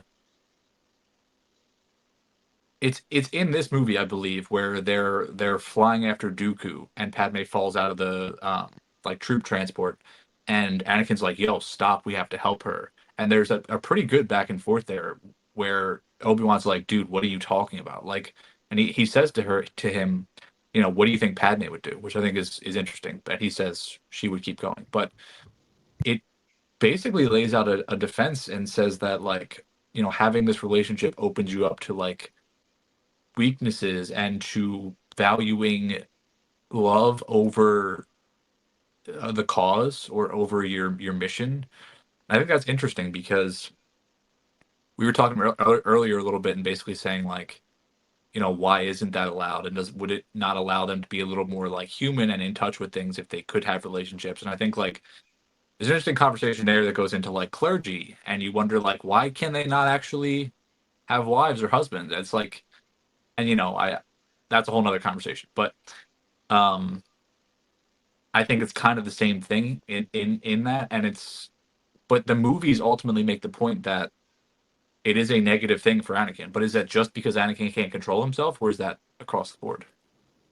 Before moving on to the next point, like I think it's interesting that I think another reason with like the Qui-Gon death and why that matters is that like it's pretty heavily implied that he wouldn't have cared about the relationships. Like he doesn't care about that part of the Jedi. Like that's not like he's not the, you know, Buddhist monk style. Like he's like it's pretty heavily implied, I think, that Qui-Gon would have been like, yeah, go marry Padme. I don't give a shit. Like, are you happy? Cool. Support you. You know, whatever. And like that's a whole support system that like Obi-Wan was too scared to dive into. And like you see that more the animated projects, not to get into that, but like he's got a whole relationship with someone else, and like that's a whole plot line where he's struggling with that himself. And like you see this whole thing where like he's still learning along as he goes too, and like he couldn't be that father figure. I think Qui-Gon would have added into that, and you know, they kind of like he just needed support, and he wasn't really getting support. He was getting like he was, I don't know, he was like a vent. He was venting to Obi-Wan. That's all this was. It was just him just venting, and Obi-Wan being like, "Word, I hear you, bro. I hear you. That's tough." You know, like, and that's really it. Another interesting thing with Qui-Gon's death is you feel like Qui-Gon never got to finish making Obi-Wan the Jedi that he was supposed to be. Like, I talked about not liking Ewan's performance in the Phantom Menace. A lot of that too is like that character is also just very different. Like, I think it's partly the performance, but that's a different Obi-Wan, and he's a lot younger, a lot more moronic, or like comes off that way. And he's not a Jedi that should be capable of like bringing up another Jedi, and you know, it's kind of like being a dad before you're ready, right? Like, um, so I think you kind of see a lot of Obi-Wan learning on the fly about how to be a mentor and like a master, when in reality he wasn't even finished in the first place. And maybe that contributes to Anakin turning out like he does. Yeah, going back to Phantom Menace really quick, I do think it is a really good scene and does show Qui-Gon's impact on Obi-Wan with that final scene where Obi-Wan basically tells Yoda, he's like, I'm going to train him whether you guys tell me I can or not. And I think that might be the like first time we see the transition into the Obi-Wan we are seeing now. I agree with that, and I think it's pretty cool. Like, that's like I think that's obviously what they're trying to do. Like Dan is like, yeah, like at the end you see him. He's just like this young dude, just got his first Padawan, probably a little bit too early. Like we know he's a great Jedi and whatever, but like you see him in the celebration scene, like standing next to him, like it's like, all right, we're gonna go do this. It's like that man isn't ready for this shit. Like he's the chosen one's like, you know, master. Like what are we doing here? So I think that's interesting, and I don't know. I'm like rewatching this movie, man. Like Attack of the Clones. I love this so much more than I thought I would. Like, I literally had this at a 2-star prior. I think I hadn't rewatched this in forever. I would deliberately not rewatch this. I would rewatch like episode 3 all the time and like parts of episode 1 be like, yeah, I don't need Attack of the Clones, like stupidly. So it'd been maybe, I don't know, 3-4 years since I've really seen this, like, and objectively watched it. I put it at a 4, and I literally might go up to a 4.5. Like, I need to rewatch it again with like that new like lens and appreciation for it. But so much of this movie rips. So much of this movie, like literally, if you just take out or just edit or modify the relationship scenes, it's awesome. Like all of the Camino shit, and the only thing I hated is Camino back to, you know, Naboo with like love in the fields, Camino, and I'm like, we are doing the coolest fucking shit that Star Wars has ever done, really, up to this point, and then now we're going back to like this like really shitty Shakespearean melodrama, whatever. But But yeah, this movie rips. Like, this is the definition of like, perhaps I treated you too harshly, Thanos meme. Like, I watched that and finished it and was like, did I just love that? Like, is that a top 3 Star Wars movie for me? And like, I think it might be. Like, I have to rewatch all of them now. Like, now I'm very motivated to like see it with a new lens. But like, all of this shit was awesome, and you, like, so many new characters. Yeah, and if you love Dooku, I wrote a note down earlier. Go watch Tales of the Jedi, because like you get some awesome Qui-Gon Dooku, like some of the best shit ever, and it dives into all of this. But yeah, this movie's fucking awesome, and I'm like, it's not funny scared to we're say it all anymore. like, it's funny we're all kind of, what I'll say, glazing this, because this is like, I think the second lowest rated Star Wars movie across like Rotten Tomatoes, IMDb, Letterboxd. Like, this is not a well-liked movie at all. I think there are certain movies that, like, I'll be real with you guys. I thought this movie was bad. Like, I've ranked Star Wars. This is consistently towards the bottom for me. I hadn't rewatched this in a long time, and like, I think I was just wrong. And I think I'm curious. I think it's an interesting conversation, right? Because I think most people would say Phantom Menace is a good movie, or like solid, or at the least better than Attack of the Clones, right? We all, I guess, didn't like this movie when we first watched it, or when we watched it last. So like, what the hell happened? Like, is it just that we are older and we grew up, and we can now like understand this movie better, and we, like I said, Phantom Menace is more geared towards kids? Is that the crux of it, or like, what happened here? Because I don't know. I just like this way more than I thought I did, and it's strange to me. What It's funny for me because like I can pinpoint exactly. It always took me out in the beginning when Zam dies from the poison dart, because that's like, that CGI is just horrible. It's Well, I will say a lot of the CGI in this movie is bad. yeah, Like, I do think it's a flaw of the movie. A lot of this looks bad, like straight but up. I think Zam's death is the worst, like, of how any of the CGI looks. And so like I would remember that, and like right when I would get to that scene, every time I tried to rewatch Attack of the Clones for a long time, I'd just be like, I'm not continuing on with this, and I would just go right to Revenge of the Sith. And I think So, like a lot of the love scene, like, you know, when you're younger, you attach on to certain scenes and equate that to the whole movie, right? So it's like Phantom Menace, oh, sick pod racing, sick dual lightsaber fight at the end, W movie. And then you watch this one, it's like, maybe there's no lightsaber fight as good as that. There's no pod racing scene really, but you latch onto how bad the love stuff is, and then over time that becomes the conversation, and you maybe forget, like, well, if I fast forward those scenes, like, which I hate saying in movies or whatever, but like, if I just like stop giving so much of a fuck about those scenes and lean more into the rest, like, there is so much more shit to do here, and I literally like every other plot line so much in this compared to almost any other Star Wars movie. Like, dude, the Camino stuff is excellent. Camino is one of my favorite planets. The Sifo Dyas mystery, like the banter between Anakin and Obi-Wan is so good. The buddy cop shit, like, I feel like the tone is right. Like, I don't know what it is.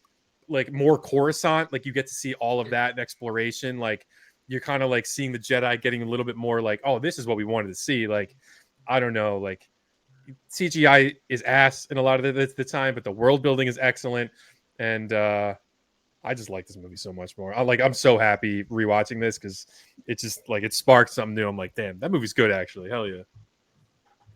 which this is something I want to bring up too. You mentioned Coruscant, and like where the Jedi Temple is. This is like deep Star Wars lore, and like I don't know how I ever got married, but basically where the Jedi Temple is built was out of the Jedi Order's just complete arrogance, because that was originally like a Sith like religious ground almost.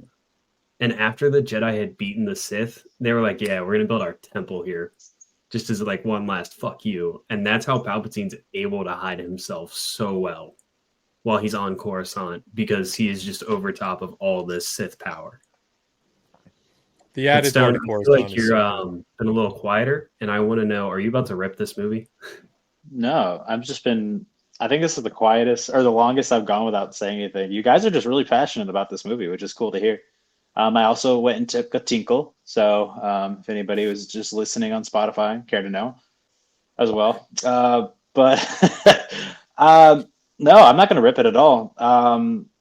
I find it really interesting. I mean, you guys are just reciprocating my thoughts that I have.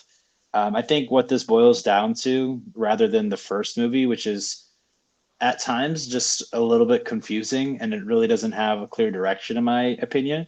This is just two plot lines, really. One is just the romance, which isn't that interesting, but it's also not that complicated. It's just, I think about you every night when I dream, and when I wake up, I wish my eyes were closed yet again. I look up at the stars and I see the stars and I think how bright you are, shit like that. It's not that interesting. But the other thing, yeah, appreciate it. But the other thing is, it's just a mystery.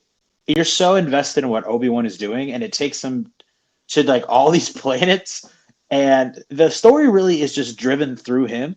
The Tusken Raider scene, I will say, with Anakin and everything you guys are saying, I really like that. I don't think Hayden Christensen is that bad of an actor in this, and I think a lot of people compare him to how Luke Skywalker was in the power converters. Like he's just a whiny little boy. He sounds like his son sounds like his dad now. That's kind of cool. I will say there is a baffling scene that is stupid in my opinion. And I know the scene was added in post, I think maybe after a test screening. They didn't think it was very, they needed more entertaining spots. It's the whole factory sequence with Anakin and Padme.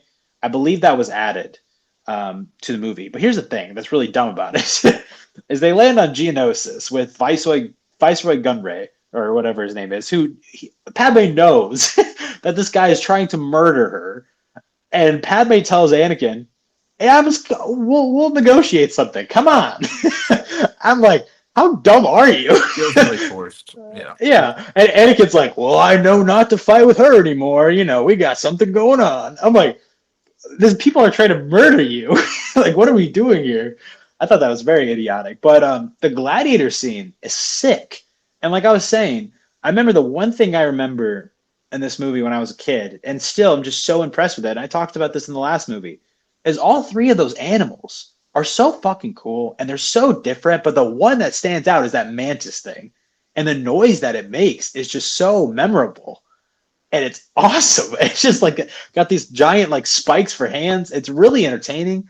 And also you have a huge battle happening, but also you have two of those monsters still looming around. Great stuff. And I also love the sequence where the giant separatist, globe ship thing falls and it creates this dust cloud, and there's all these like laser blasts, like the clone troopers are blue and the droids are red.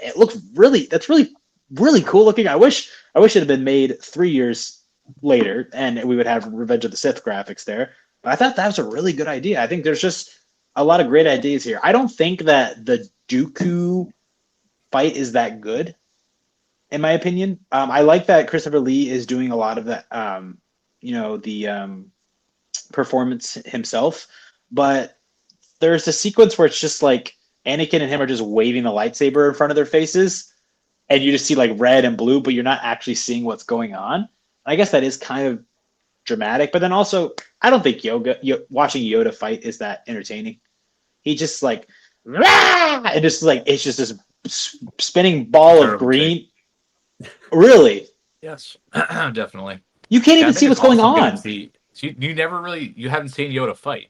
It's like it was such an exciting moment, and like he has his own fighting style that's so unique. I thought it was cool. Like the whole time, everyone's like, "What is this dude gonna fucking do?" Like we like him, and he's old and wise, and then he just fucking drops the cane and whips out the lightsaber. Like I agree that like it was drawn on way too long, where they're like throwing little things at each other, and I'm like, and he's like, it's clear we're not going to solve this conflict with our knowledge of the Force, and I'm like, all right, that should have been clear like I don't know, one crate ago, but once they drop that, like if they did that quickly. And then they're like, all right, fuck this. And you just see like him, the fact he just like drops the cane and like whips out the lightsaber. You're just like, oh, this dude's smooth actually. What the hell? And then like he starts bouncing. Like I understand it's kind of funny and he's goofy, but like you're like, oh, this is how this guy is a Jedi. Like, because he also had to learn how to use a lightsaber. How is he surviving with a lightsaber? And like that's how. Like I don't know. It's like interesting seeing this hulking presence versus the smallest person in the galaxy that we see. I don't know. I think it's kind of interesting. I will say too, one thing is that I was trying to picture watching this movie, having watched the original trilogy, like back then, and watching this for the very first time. And I think it would have been so cool to like maybe forget about electricity, right? Because the Emperor used it back in the day, and then Dooku uses it because it doesn't happen in the first film. And then you're like, oh shit. And then right afterwards, Yoda goes, whoa, shit, like throws it back at him. I can only imagine being like, oh shit.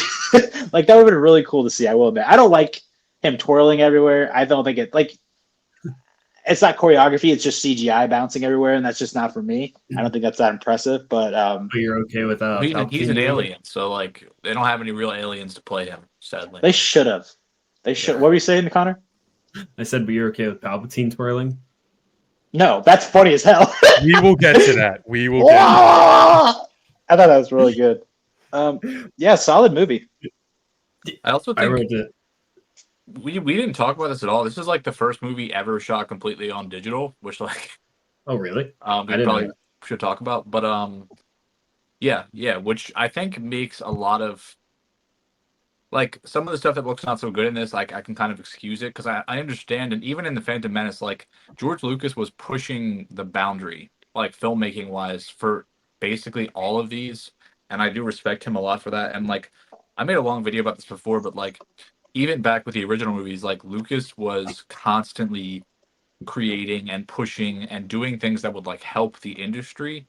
Um, he's just someone that I have a lot of respect for. And I think we definitely should appreciate that. I mean, we with Jar Jar, like Jar Jar was the first ever like CGI supporting character ever, like a character with a big part in the movie that was just all CGI. And I think, um, it's just so much stuff we wouldn't have without this. But I All you also love just told me. All you just told me is that Phantom Menace walked so Return of the King could fly. yeah. But what was I gonna say? Sorry. That's okay. But it's crazy because like what people unfortunately do is they'll take everything that you just said and they'll think like because there's so much good intentions and so much creativity and so much unified vision behind this movie that it's good. Like it's perfect. And Yeah. and Phantom Menace too. And that's just not the case. And I feel like No. how a movie was made will cloud people's judgment as to what the product actually was. Yeah, I think you could acknowledge both. Like you can say it has flaws, but also understand like I'm not gonna like shit on this like because of that, right? Like it's not like a Netflix movie that looks terrible that I know nobody gave a fuck about. Like that's something the kind of thing I'll shit. You know what I mean? But like, I remember what I was gonna say. I also think it's cool how these movies, kind of pay homage to a lot of other stuff and like and have a lot of respect for like sci-fi. Like everything around that, the chase after the assassination attempt when the bounty hunter ends up getting killed, that was all like really inspired by Blade Runner, which you can see and is like I think pretty obvious, and like the feel of that is really cool to me. And I think like whether it be there or on Camino or on Geonosis, whatever, like it just does a good job like crafting unique new places for you to like enjoy and cool characters, and I like that. And I think you touched on the Stone, but that the scene in the arena is just peak Star Wars, right? You have like cool monsters, it's still light enough, like they're like joking and like having fun and like they still feel confident, which is cool. And I love how like Obi-Wan's kind of attitude there is to me like just perfectly representative of the Jedi. He's like, stay calm, like use your head, see what's gonna happen. And they're just like, I'm gonna let this dumbass monster free me, and I'm gonna kill it. I'm gonna kill everybody else. Like, it's just, I love that. And then it leads into a really, really cool battle. Maybe, I mean, one of the best battles in Star Wars. Like, it's the best battle in Star Wars, I think. Yeah, I mean, Hoth is really good, but like, I don't know. I think there's definitely an argument there. Are you talking about when all the Jedi come out? Yeah, but then like the clone army lands and there's just Yeah. a huge battle in Geonosis, and I know you don't like the lightsaber duel as much, but like I think it's cool like watching Anakin and Obi-Wan just get like dumpstered, and then Yoda steps in, and it's like I like the emotional aspect of that, of like just seeing that's who you need to counter Dooku, right? Like he's so strong that like literally Yoda has to step in. You've never seen fight before. I think it adds something, but it is fun, a little bit funny, but yeah, I love Dooku too. So See, yeah, one thing I Tone is noticed. just so right in this movie. Like the tone is so right. Like all the like it's the cocky confidence, like buddy cop, like yeah, oh, you got me into this fucking mess, bro. But like, obviously, we're gonna get out because we're Jedi, or like, and you see Yeah. it more in Revenge of the Sith, where it's just like, oh, this, I don't know, this elevator's shooting at me from at light speed, but like, I'm just gonna like do a backflip, and I'll probably get directly into the hole that I cut out and jump right. Like, there's or like he's like, yeah, I sense this in the Force. So I'm just gonna launch myself off in space and like fall like miles down and land on the speeder that's coming. Like, there's so much of that that's like, and it's not, it could be super dumb, and it is kind of dumb, but it's fun dumb, where it's like they know it's gonna happen, and it's like, how is this happening? It's like because they're Jedi and they just like sense it. So I love the tone. And I want to say one more thing just on the romance stuff, because I do think a lot of it is badly written, but I think also maybe when you're younger watching this, like you just don't give a shit because it's like it's romance, like whatever. A lot of romance in movies is like I don't care.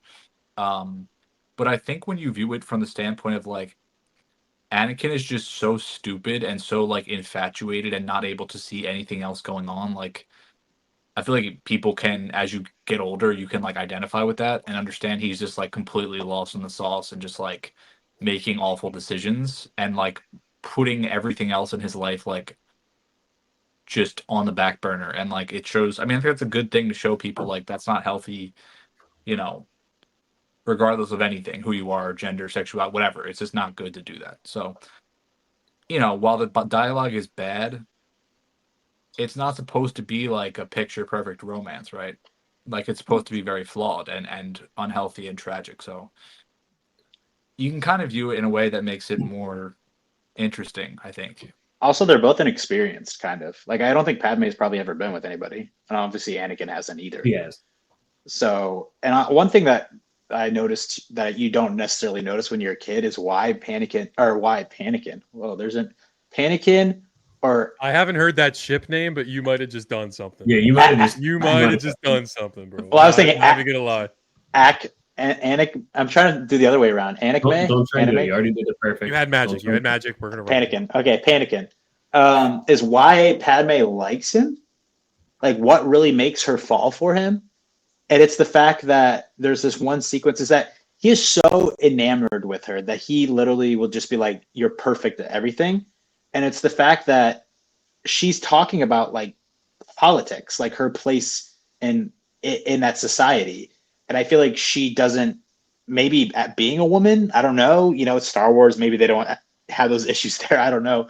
But it's the fact that he's like, dude, no, you're the person. Like, there's not a better person for this job than you. Like, you're going to excel at this. I have no doubts about that. And she's like, damn. Just whiz God, bro.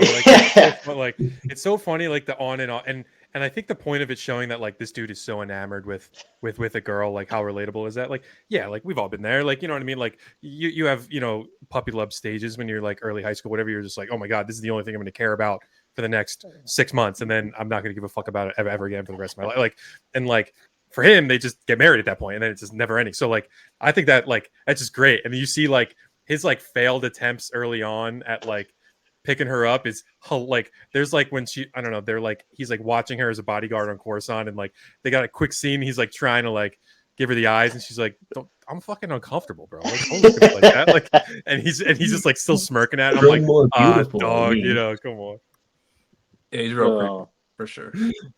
I was smiling for like 5 minutes there, and that's all I was thinking about. He's like, Anakin, stop fucking looking at me. It's so funny. I mean, on the topic of Panikin, dude, one of the realest lines in all of film history was dropped in this, though, when they're sitting in the field talking about politics. And she's like, you really don't like politicians, do you? And he's like, I like 2 or 3. That's real. That is hilarious. Like, he's like, I like a couple, and he's probably referencing like what Padme and, Jar Jar and whatever, or Palpatine, but it is funny. It's like, yeah, I like a couple. I mean, Anakin drops the same thing. He's like, she's a politician. I don't trust her. Like, I mean, it's It's definitely a theme. That was funny. I mean, I just thought of a joke that they missed. Like, it would have been funny for her to be like, "Oh, Anakin," and he was like, "I meant Jar Jar," but okay, that would have been funny. That would missed opportunity there. But one thing I was gonna say, there's one split second scene that we have. I don't know if we've talked about it that much, but it's the sequence where Django and Obi-Wan get in the fight. I just wanted to say I love when he like kicks him in midair. I think that's so funny. He's like, "Whatcha?" It's really good. The whole Camino stuff in Django's awesome. Like, I could talk forever about the cloning process. I think all that stuff is so cool. I won't, but the whole concept of like the mystery of it, and then like introducing like this fucking bounty hunter who ties into like the first chase scene of the movie, essentially, like opening up the mystery. Like, what the hell is this? Why did they even choose this guy for the cloning? He's got a son that he requested specifically. The son seems in on it. Like, he knows what's going. Like, and then like this planet is just like moody and rain and it's storming, and like you get the iconic, Obi-Wan trench coat scene that, in the, I don't know, like I just love all of that. And the Django fight is an underrated fight. Like I think anytime you have like a lightsaber versus lightsaber, it's not always great. It can get a little weird in there. It's like, how do we get the lightsaber out of the Jedi's hands to make this interesting? But I think the Rain does a cool job where it's like, that's a hard area to fight. Like, he keeps losing his blaster, so they keep having to do stuff. And it is funny when they have the Jedi just randomly like, oh yeah, I have like super speed and like can jump 30 feet in the air, and like, let me just do this karate kick really quick. Yeah, I think one of the funniest underlying things that we haven't talked about in this, though, is like just the beginning is Palpatine wants Padme dead, so he hires Dooku, who doesn't want to do it, so he hires Jango Fett, who doesn't want to do it, so he hires Zam, who then doesn't want to do it, so they fire a droid. And then the droid doesn't want to do it, so he gets worms. Exactly. Delegating. And like, why did Obi-Wan decide the best plan of attack was to dive out the window to grab onto the droid? He could have just used the Force and pulled it in the window. Well, he knew it would have led him to the...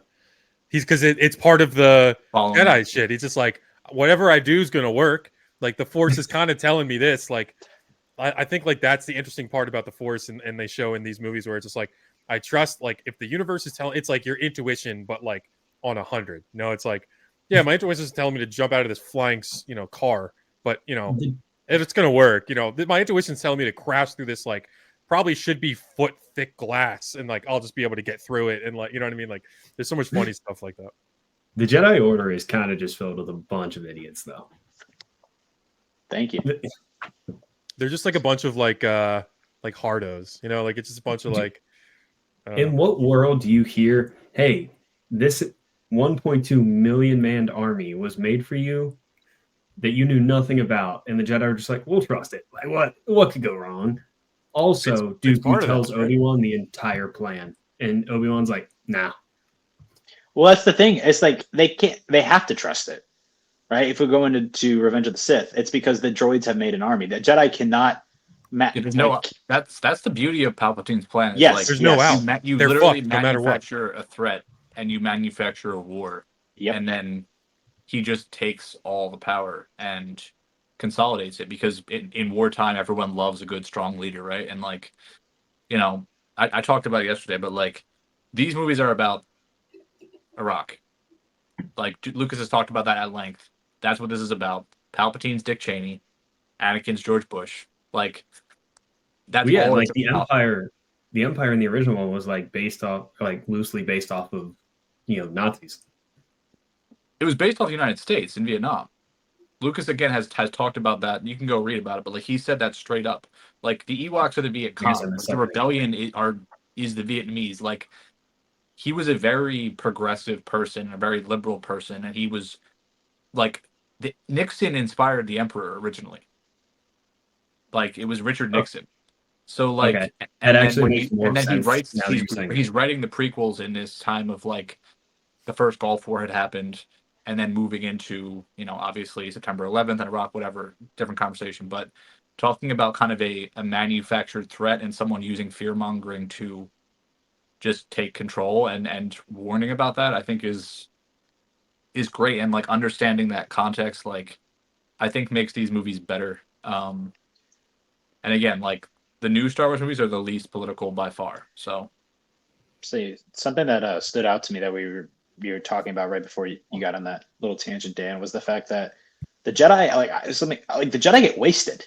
Like, how many Jedi show up in that Coliseum area? And at the very end, there's like 10 of them. Like, there's so many of them that die. Yeah. And the droids just keep on firing them, and then the clones show up and save the day. They literally all would have perished. I think there's like a lot of weird stuff with the jet, like inconsistencies in this and Revenge of the Sith, where it's like the power leveling like doesn't exactly work. Where it's like, hey man, you're a Jedi, even if you're just like a middling Jedi, like you're not getting smoked by this, you know. And then like the whole point of like the droids is that like they are so overwhelming, and there are billions of them that like yes, at that point it gets extremely hard. You have all the stories of like, oh, taking on hundreds of droids. Like you could do that, but like they just keep coming. In this, it's just like they're just holding their lightsaber up in the air and like get shot a couple times. Like, come on. Like there's some silly shit where it's like, even if you're a bad fucking Jedi, like you train for like 20 years, like I don't know. So there's some stuff like with that's a little silly to me. Palpatine shouldn't waste you in 3 seconds. Bro, yeah, we'll talk about that. I was talking about that yesterday, like that scene in The Office with like Agent Kolar and like Stacey Tin, like they just stand there and get stabbed through the chest by a 90-year-old man. And one of them watches the other one die and then just accepts their death. It's like, what are you doing? And they're so like good. They're like goated Jedi, you know. And I get what they're trying like to do. Jedi Master, and Anakin can't be a Jedi Master. Like we'll get to that. Three things I wanted to say before moving on, just quickly. One of the best lines, if not my favorite line in Star Wars, is "I'm just a simple man trying to make his way across the galaxy." That Django drops to Obi-Wan when they're kind of having their like face to face. I think that is awesome. It is an awesome line, like kind of representative of like a lot of things, and also just like that's a cool fucking bounty hunter that's just like dropped like a sick like Western line or something to me. I think that's really cool. Two, one of the best sound designs in Star Wars. A couple of the best sound designs in Star Wars are in this movie. Seismic Charge, obviously from Slave One, awesome, like elite.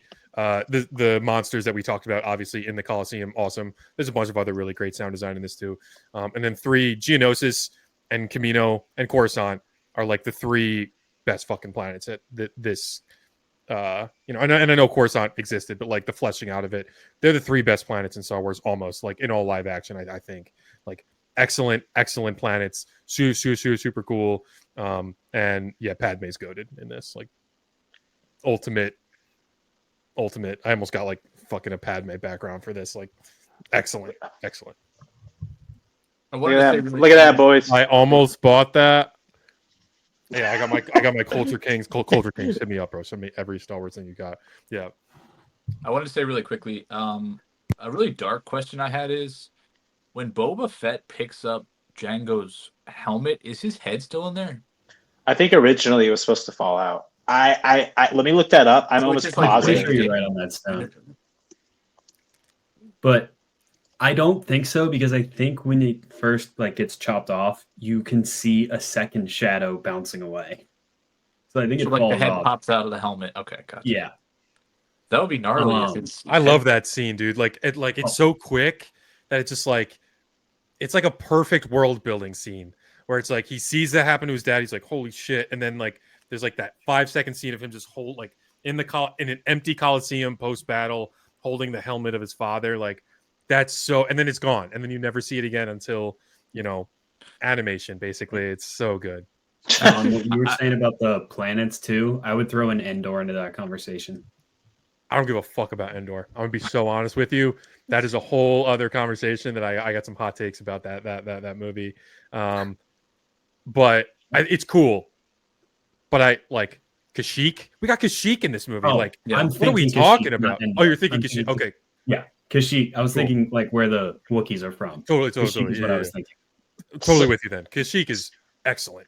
Yeah. I also like the fight where Mace Windu kills Django, because I like that it shows like how fucking hopeless even like an incredible mercenary actually is against a jet. Like Mace Windu doesn't even give a fuck, and it's vicious. Like he just literally just strolls up to him, deflects a few blasts, and just takes his head off, and that's it. He has no idea who he is either. I mean, obviously he's the bounty hunter they've been looking for, but he doesn't have like a vendetta against him. No, he just doesn't care. He's No. like, you're trash. Like Mace Windu's also just kind of a dick. So the mystery with the head is the fact that when he cuts his head off, there's a split second, there's a shadow on the ground, and you can see two little like circles. Basically, it's the head coming out of the helmet. So when he picks up the helmet, that head is not in there because you can slightly see that shadow. Also, I saw a comment say Django unbrained. I thought that was pretty funny. Nice. But that's it. Do you guys know who Mace Windu would have been if not for their untimely death? Don't say Nicolas Cage. If not for their untimely death? I'm just joking, dude. I think I've heard this, but I don't remember who. Tupac. There's no shot. Is that That's legit? not right. Dead ass. Yeah. Look it up. Yeah. No, yeah. When I've heard that. Now that Lucas Dan was starting to like flesh out general ideas like mid '90s, and Tupac died 96. I Did think. you just like the weight of who Tupac was? Like, I mean, Tupac was acting a decent bit. Like, I guess I've actually never seen him act, so who knows? yeah, not a bad actor at all.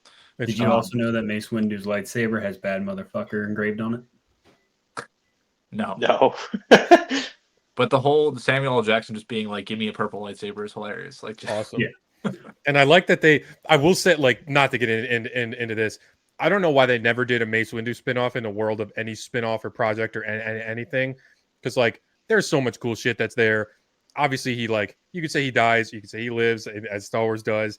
And, like, people love him in the comics and shit. And, like, they treat, like, he's one of the highest members on the council. He's known as, like, he uses fucking Jedi forms that, like, are almost forbidden, and he invented them because, like, he's just like, no, I could do it. Like, I can use dark side shit for the Jedi because, like, that's how good at the shit I am. Like, there's so much cool stuff in there that, like, yeah, he's a dickhead, but also, like, I think, like, his upbringing's really cool, and, like, how his relation to, like, the power structure and who his masters are. Like, I think there's some very interesting stuff in there, and it's weird they kind of never did anything more at that in a world of spinoffs. And With what you just said too, it ties into what Dan was just saying about him fighting Django, is because his form that he invented is like the most offensive form there is.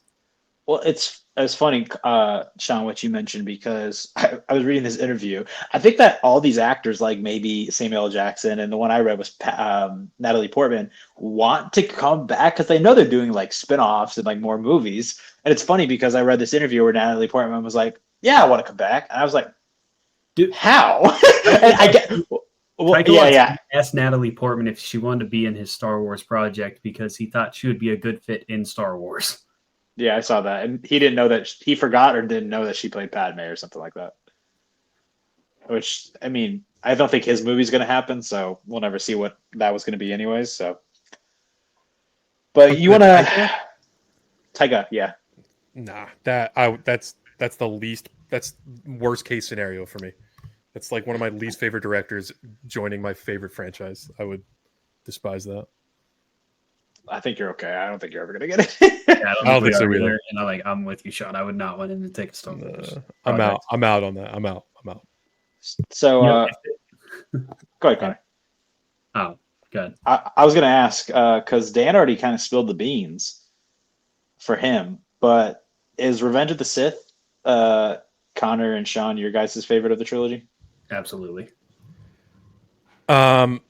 Yes. But you hear the hesitation now because I really enjoyed Attack of the Clones on second watch, and on recent rewatch, and it yeah, I don't know, like that. It shocked me how much I really enjoyed it.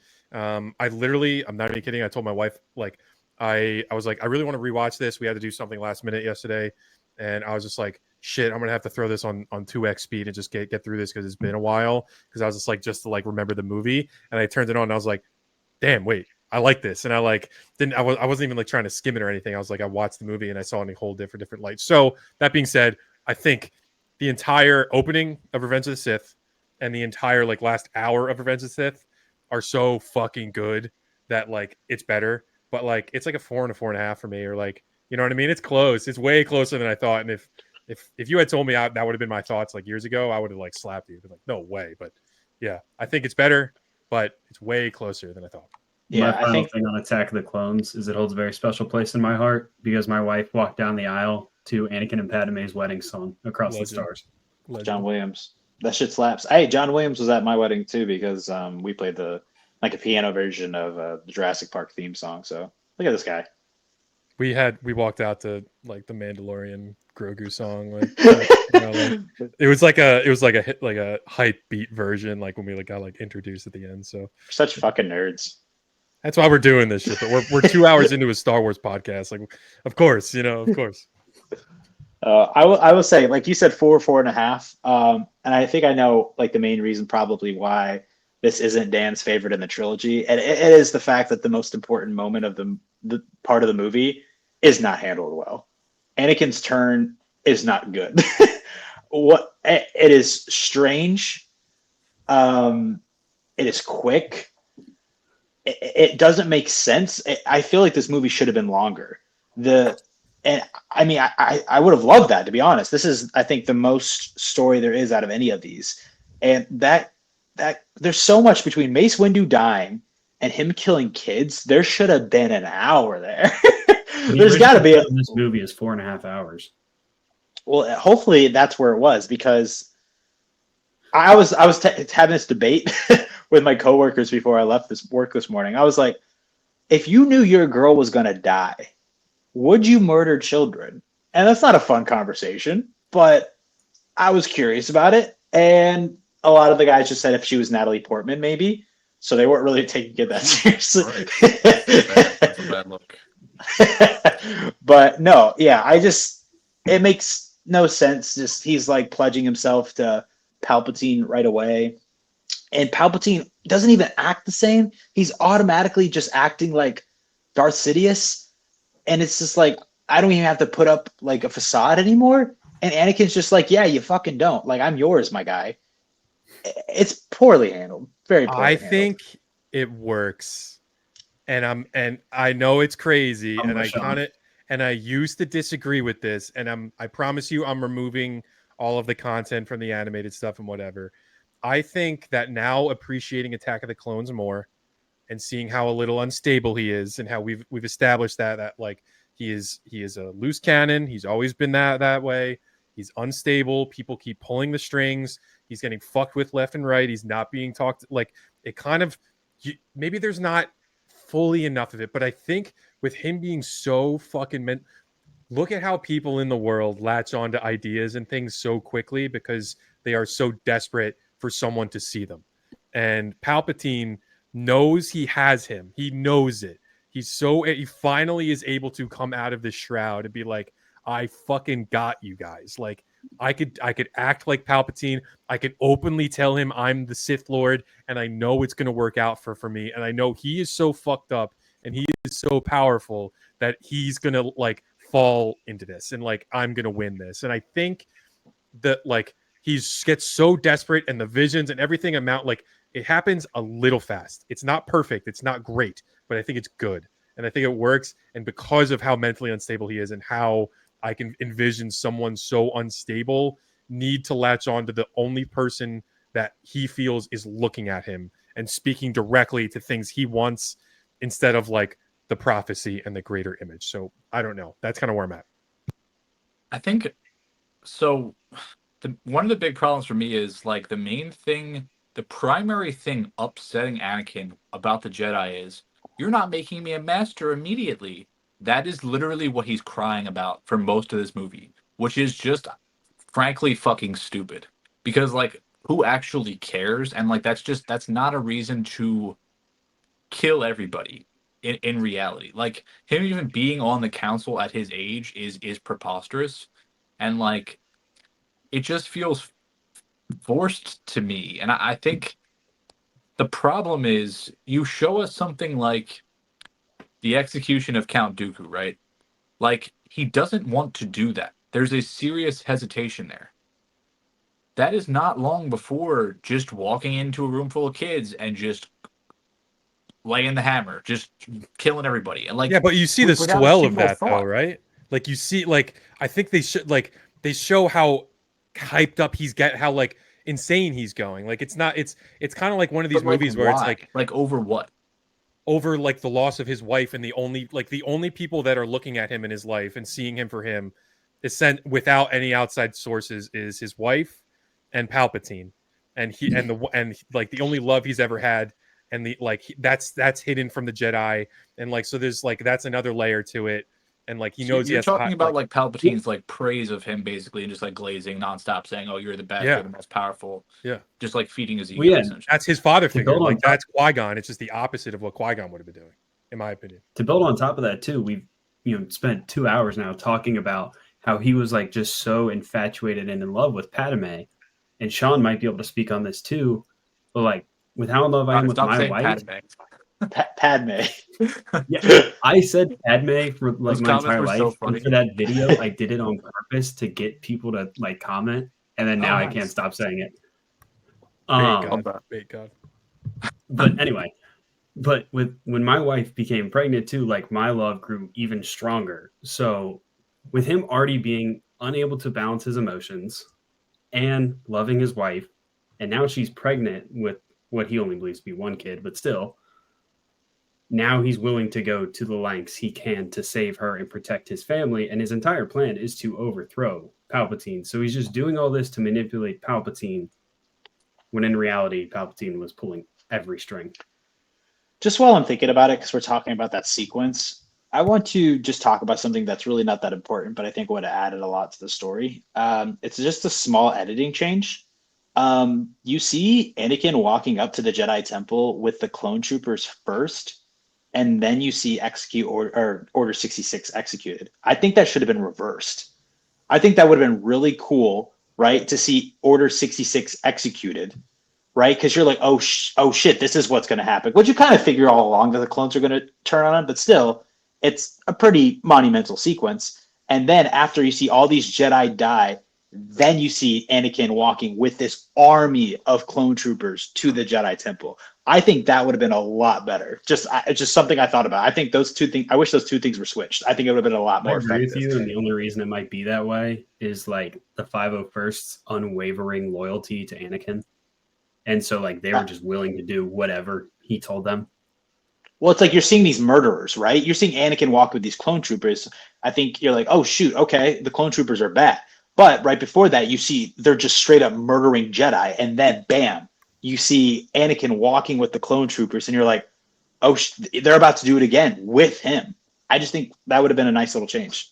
I think it's just the stark imagery, it's just like the more important aspect instead of seeing like I think it's like I think it's almost the opposite. It doesn't really matter either way. I think, but I think the cool, but it's fun to talk about, obviously. But like, I think it's cooler for me to see, the chosen one flip it, like storm the capital, basically, of like the most important place in the world, like for the Jedi in the peacekeeping area, and then they're like, oh damn, that sucks, and then it's like, oh, but wait, there's more, like. We could kill every Jedi everywhere because it's kind of like, oh well, at least everyone off planet's okay. And it's like, psych, they're all dead too, and it's just like, oh shit, like so it kind of, I don't know, just kind of. I think it works both ways. Yeah, agreed. I think it would have been more also believable if. I think an interesting scene could have been Anakin like sending clone troopers to kill the kids and not doing it himself, and maybe just a little bit of hesitate. Like he doesn't give a single fuck like at all. And it just that doesn't Dark feel side. Sure. But this is a character you want Natalie to. Portman. This is a character you're going to eventually redeem. I think. I mean, it's still it's not. It's still evil to send people to murder kids, right? We all can agree on that. Like you could still have him be evil without having him just be like podcast against that. Confirmed. Yes. Also, it would have been interesting too because his wife is pregnant, and for him to have difficulty with doing that. But yeah, I think it could have been an interesting scene to like address in a different way, and now it's kind of like a meme, but like Master Skywalker. Yeah, another bad kid actor. I also Dan hating on the kid that's in like 3 seconds of a scene. Is Dan Anakin? I was just about to say Dan is Anakin. He deserved it, yeah. But anyway, I think what would have made this a little more interesting to me is seeing a little bit more like hypocrisy / something else from the Jedi Council that bothered Anakin that the audience could get behind or understand. Because like it's just the fact that okay, I want to be a master. Like that just makes you look like a child, and it's not something like we really care about. But see, like we've talked about it here. Like there is hypocrisy. There are flaws in the Jedi Order and on the Council, I'm sure. So seeing a little bit more of that would have made sense. And the other thing that doesn't really work for me is like Palpatine reveals himself to Anakin. Anakin rejects that, and he goes to Mace Windu, and Anakin knows what's happening is wrong, and the only thing that turns him away from that is being like, Palpatine is hurt and telling me now that the same shit he just told me before. Nothing has changed. No time has passed. Like he already made up his mind to turn his back on his mentor. Well, and nobody betray has him. the fear that this is the only guy that can teach him how to save his wife. He didn't think the He Jedi already were going to did that. murder him. He didn't think the Jedi were going to murder Palpatine. Like he thought What did you maybe think was going to happen? the Jedi aren't supposed to murder people. It's not The Jedi. murder. It's not murder. It's like he's a Sith, and then there's going to be a confrontation. Obviously, he's a powerful like Sith Lord. Like obviously, there's going to be a physical confrontation. So you're already risking that death when you turn your back on him. Maybe he thought that Mace Windu was going to get Palpatine in a position like Anakin had Dooku at the beginning, and Anakin's like, "Yo, I know that the Jedi, it could come into a battle. They don't choose to murder people, right? That's not their number one thing they're trying to do. But then Mace Windu does that." Which, by the way, is a bunch of bullshit because Jedi kill people all the time, and that's such a stupid rule. Jango died, Maul died. It's like, if you kill another person, it's not that big of a deal. Obviously, Count Dooku was defenseless and whatever, but and it's not that big of a deal. You can logically argue this doesn't make sense because Anakin is willing to murder Count Dooku, right? Who is an underling of Palpatine. So when he then is presented with the person who is orchestrating the entire thing, then he's not okay with it to the point that he will literally turn his back on the Jedi Order and kill Mace Windu. Because it's okay. You're just not buying into that fact and other people buy in. That's all it is. It's the buy-in to either do you believe that the dark side is tempting enough and that proposition that he has that I will save the only person that matters in your life, and I'm the only person that can do that, and I'm the only person that tells you you're good enough. You should Obi-Wan shouldn't hold you back. You should be a master. You should be able to have your love. I know you have that. That's okay. I like that. I can help you with this. And then like in the final, like he's still conflicted the final moment. And then he's like, fuck, should I I need to go there to make sure that they don't kill him. Cause like, yeah, he should be captured, but I need to know that knowledge. And he wants to keep that thread open. And then he just gets intoxicated because he's so impressionable with the mental instability. And it's either does that work for you and does it not? And I think it might be better if maybe there was some other like leak or someone else went to Mace Windu and told them, and then Anakin, you had that scene of him being torn. Then someone else does that. Then he's like, "Oh, I have to like intervene here." Then you just see him make a. I don't disagree. I think that would have been cool too. Choice that contradicts his choice a half hour before, whatever. So like. It's a little bit nitpicky, but it also might tie into the fact that Mace Windu is just forever a dick to Anakin. Yeah, that's a good point. Yes, 100%. Is this like the only part of the movie that you have a huge flaw with, Dan? I just don't find this as compelling. I think Palpatine is much more interesting. Not as like Sidious. I think as not as just like this ridiculous stereotypical cartoon villain. Like I like the intrigue of it. I like the mystery of the first two movies more. I think General Grievous is fucking goofy as hell. I think he's like cool, but I think he's like almost like a Phantom Menace type tonal character.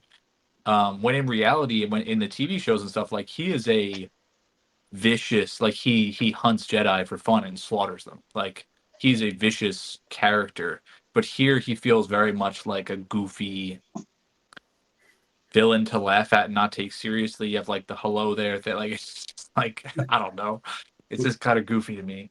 I like the noise he makes when like I would say when Obi-Wan opens his chest, he goes wah, wah, wah, wah, wah, or whatever. Like, he makes such a strange noise when he like smacks the shit out of Obi-Wan. He's like, man, you're looking at me naked. Yeah, get the fuck out of here. Two things that's hilarious with Grievous too is like he's part cyborg and like can memorize Jedi's fight patterns. So like Mace Windu is scared of Grievous and won't go back and fight him. But the part that's really funny is that Dave Filoni wrote 7 seasons of the Clone Wars, all circling around just the throwaway line that Anakin and Grievous had never met each other. And so he makes it in the Clone Wars that they just never meet. Until like the final, like, oh, do they never actually? They No. actually, yeah, There's you're like right, parts right. where they're like there together, Yeah. where like Anakin gets captured, but they capture Grievous and like take parts off him so he can't run. And then they knock out Grievous, and Yeah, Anakin's you're right, already knocked out from the previous fight. And so they like do a prisoner exchange, and they like are drugged past each other, but they don't meet. You're right. You're right.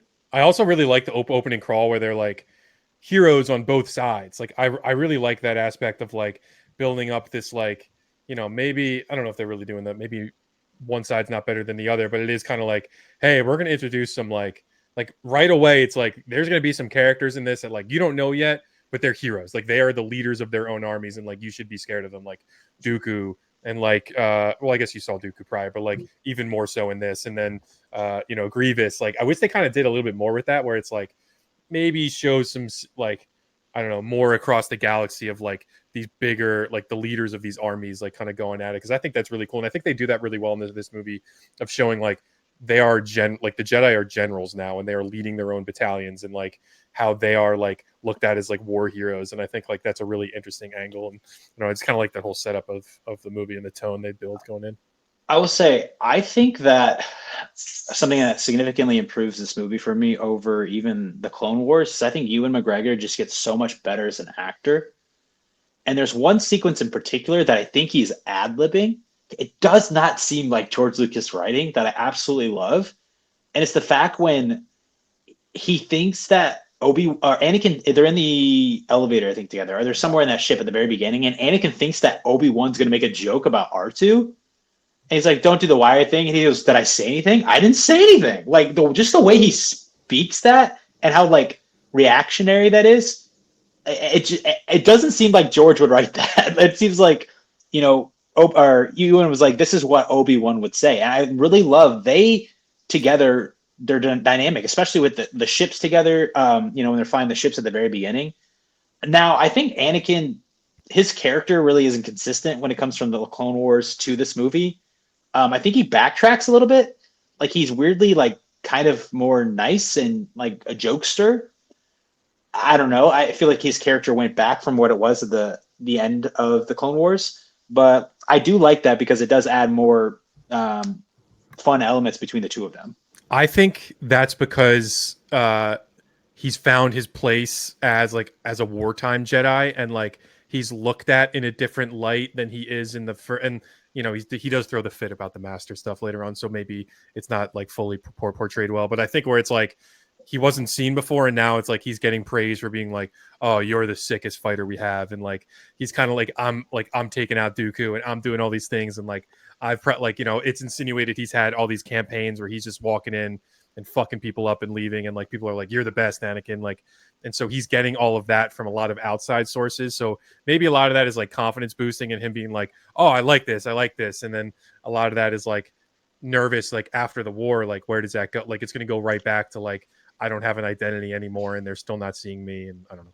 Yeah, one thing I was say one thing that I thought about was the fact that I think Obi-Wan now is more I don't know, he's more accepting of the fact that Anakin's a lot better of a Jedi, probably quicker than he ever was going to be. And I think maybe in the Clone Wars he was trying to like put him down a little bit, like, no, you shouldn't do this right away, like this is not how this is done. And now because he's had so much time with them, he's more accepting of him, and they work better as a team, which makes Anakin happier in the long run. Yes. I hate to keep referencing the Clone Wars too, just because this is about the prequels, but it ties right in. But like literally 2 days before the Battle of Coruscant, when they're flying together right there's an entire battle that Obi-Wan is struggling with, that Anakin had to leave another battle that he had already won to come save Obi-Wan. So I think that ties into like Anakin's like, yeah, I'm just really good at this time in this, you know, universe. I think one thing with this movie, like Order 66 is it's a great scene and it's well done. I think like I don't know. Like you see some Jedis die, like you see Ki-Adi-Mundi die, you see Plo Koon die. My boy Plo Koon, he was always my favorite. Him and Mace, because he had the orange lightsaber. Plo Koon is my favorite Jedi. Yep, But the orange lightsaber, baby. you don't really have you don't have any like actual attachment to them at that point when you're watching this. So it's kind of like it sucks, but and then what's his face? Kit Fisto dies in the office. That unceremonious, like, can we do the office conversation? Like, It's so stupid, dude. it's bad. It is like which is funny because I really like the when he so openly starts talking, like the scene before that, whatever, with Anakin, where he's just like they're walking kind of through the art area in his office, and like kind of gets a little more like where he's just diving. He's like, yeah, I'm the Sith, actually. Like, what are you gonna do about it? And it kind of gets like very like, and I like the vision of it. Like, I think it looks all cool. It's a good scene. But then it goes right to this where he's just like, you know, it gets cartoony and it gets like, I don't even mind the spiral. Like, I don't mind the, you know, shootout of the lightsaber under the sleeve. Like, that could have been done cooler. Like, just have him just fucking pick it up from his cloak, look nice and slow. Like, I wish that was a little more like stoic and like, I'm the fucking guy, like, come get this shit. And then they all die. But like, when he flies up, they're Jedi masters that don't block. Their lightsabers are in the air.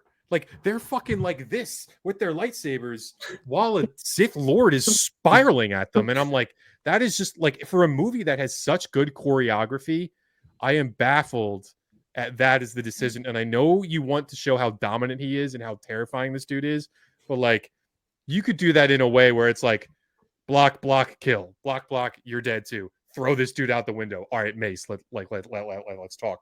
I am baffled that that's what it is. And it's kind of all this like quick zoom in. Like, there's so many shots in this movie, especially like that are like quick zooms or like shots of the eyes or like, you know, like snarls. And I'm like, that doesn't really feel consistent with some of the other, I don't know, Star Wars projects. So, but that's that quick office scene. Like, I kind of like the Mace stuff and whatever, but, or I do like the Mace stuff, but that quick little, I don't know, getting rid of Kit Fisto and, you know, I don't know. Is it the dinosaur guy in there too, or did he die in? I forget what his name is. It's like a fan love name, but like these guys, they just die so fast. Piss me off always. I say one thing I want to mention just while we're talking about this scene that I don't think we've really mentioned in these three movies, is we talked about, you know, maybe Liam Neeson being the best part of the first film when it comes to his acting. I think Ian McDermott is super solid in all these. Like, he was really well cast in this movie, especially. Yeah. I mean, Dan, you said you didn't like his, like, he does become more of a cartoonish villain in this movie, but I think he does it really well, especially his look over, not from a Jedi. I was like, okay. Yeah, all right, Palpatine. I still love his performance. I think I like his performance a lot, and I really like I love that scene where he's talking about Darth Plagueis the Wise, and I like the scene Sean has talked about with the where he's kind of revealing himself. Basically, those are both good. It's just like it's not so much what he's doing. It's like just the idea of him playing both sides and being kind of like a worm, to me, is more interesting than just him being like, yeah, I'm a villain. Like, it's just really that. But yeah, that scene is silly, and I just feel like in reality, those guys, I feel like, would have just chopped him up. You know, it's like 4-on-1 or 5-on-1. And if two of you don't die literally standing still, like molasses for 10 seconds, then it's probably a better fight. So they just could have shown his power levels so much cooler than that. Because, like, again, kind of like in the animated stuff, they show him facing like 3-4 people at once and him just fucking washing them. But it's like, not for lack of trying, you know, it's like cool, quick fight. Oh my God, he's just so much better. Like, Force Lightning dead. Like, they do it in a much cooler way. Like, he beats Maul and Maul's brother. Yeah. And it's Am I stupid? I'm so sorry. I didn't know that Ian McDermott played him in Return of the Jedi. Yeah. Palpatine. I did not know that. So he was super young when he played Palpatine back then, or Sidious back then. He is like so beloved with the Star Wars fandom. Holy shit. He has not been in a whole lot of stuff. I mean, we covered it not too long ago when we talked about Tim Burton. I saw him in Sleepy Hollow, but besides Sleepy Hollow, he's only been, maybe he's done some television shows. Besides Star Wars, he's been in like 3 or 4 movies, and that's it, which is really sad. But yeah, I loved seeing him when we watched Sleepy Hollow. It was really cool to see him in it. Yeah, I don't know. Revenge of the Sith, though, for me, like it's easily the movie I've seen the most times in my entire life. This like they pack so much Star Wars into this, and I love it. Like I had to pause it last night when I was watching to go feed my daughter, and I paused it right when Mace Windu is pointing his lightsaber at Palpatine in the window. There's still an hour and 9 minutes left in this movie after that. It's crazy. I And did the that same thing has when I to was be the rewatching. quickest any hour in a movie has ever gone. All right, little hot take here. I think the Obi-Wan and Anakin fight, first of all, looks too choreographed. Second of all, I think it goes a little bit too long. I think that it would have been Bad nice.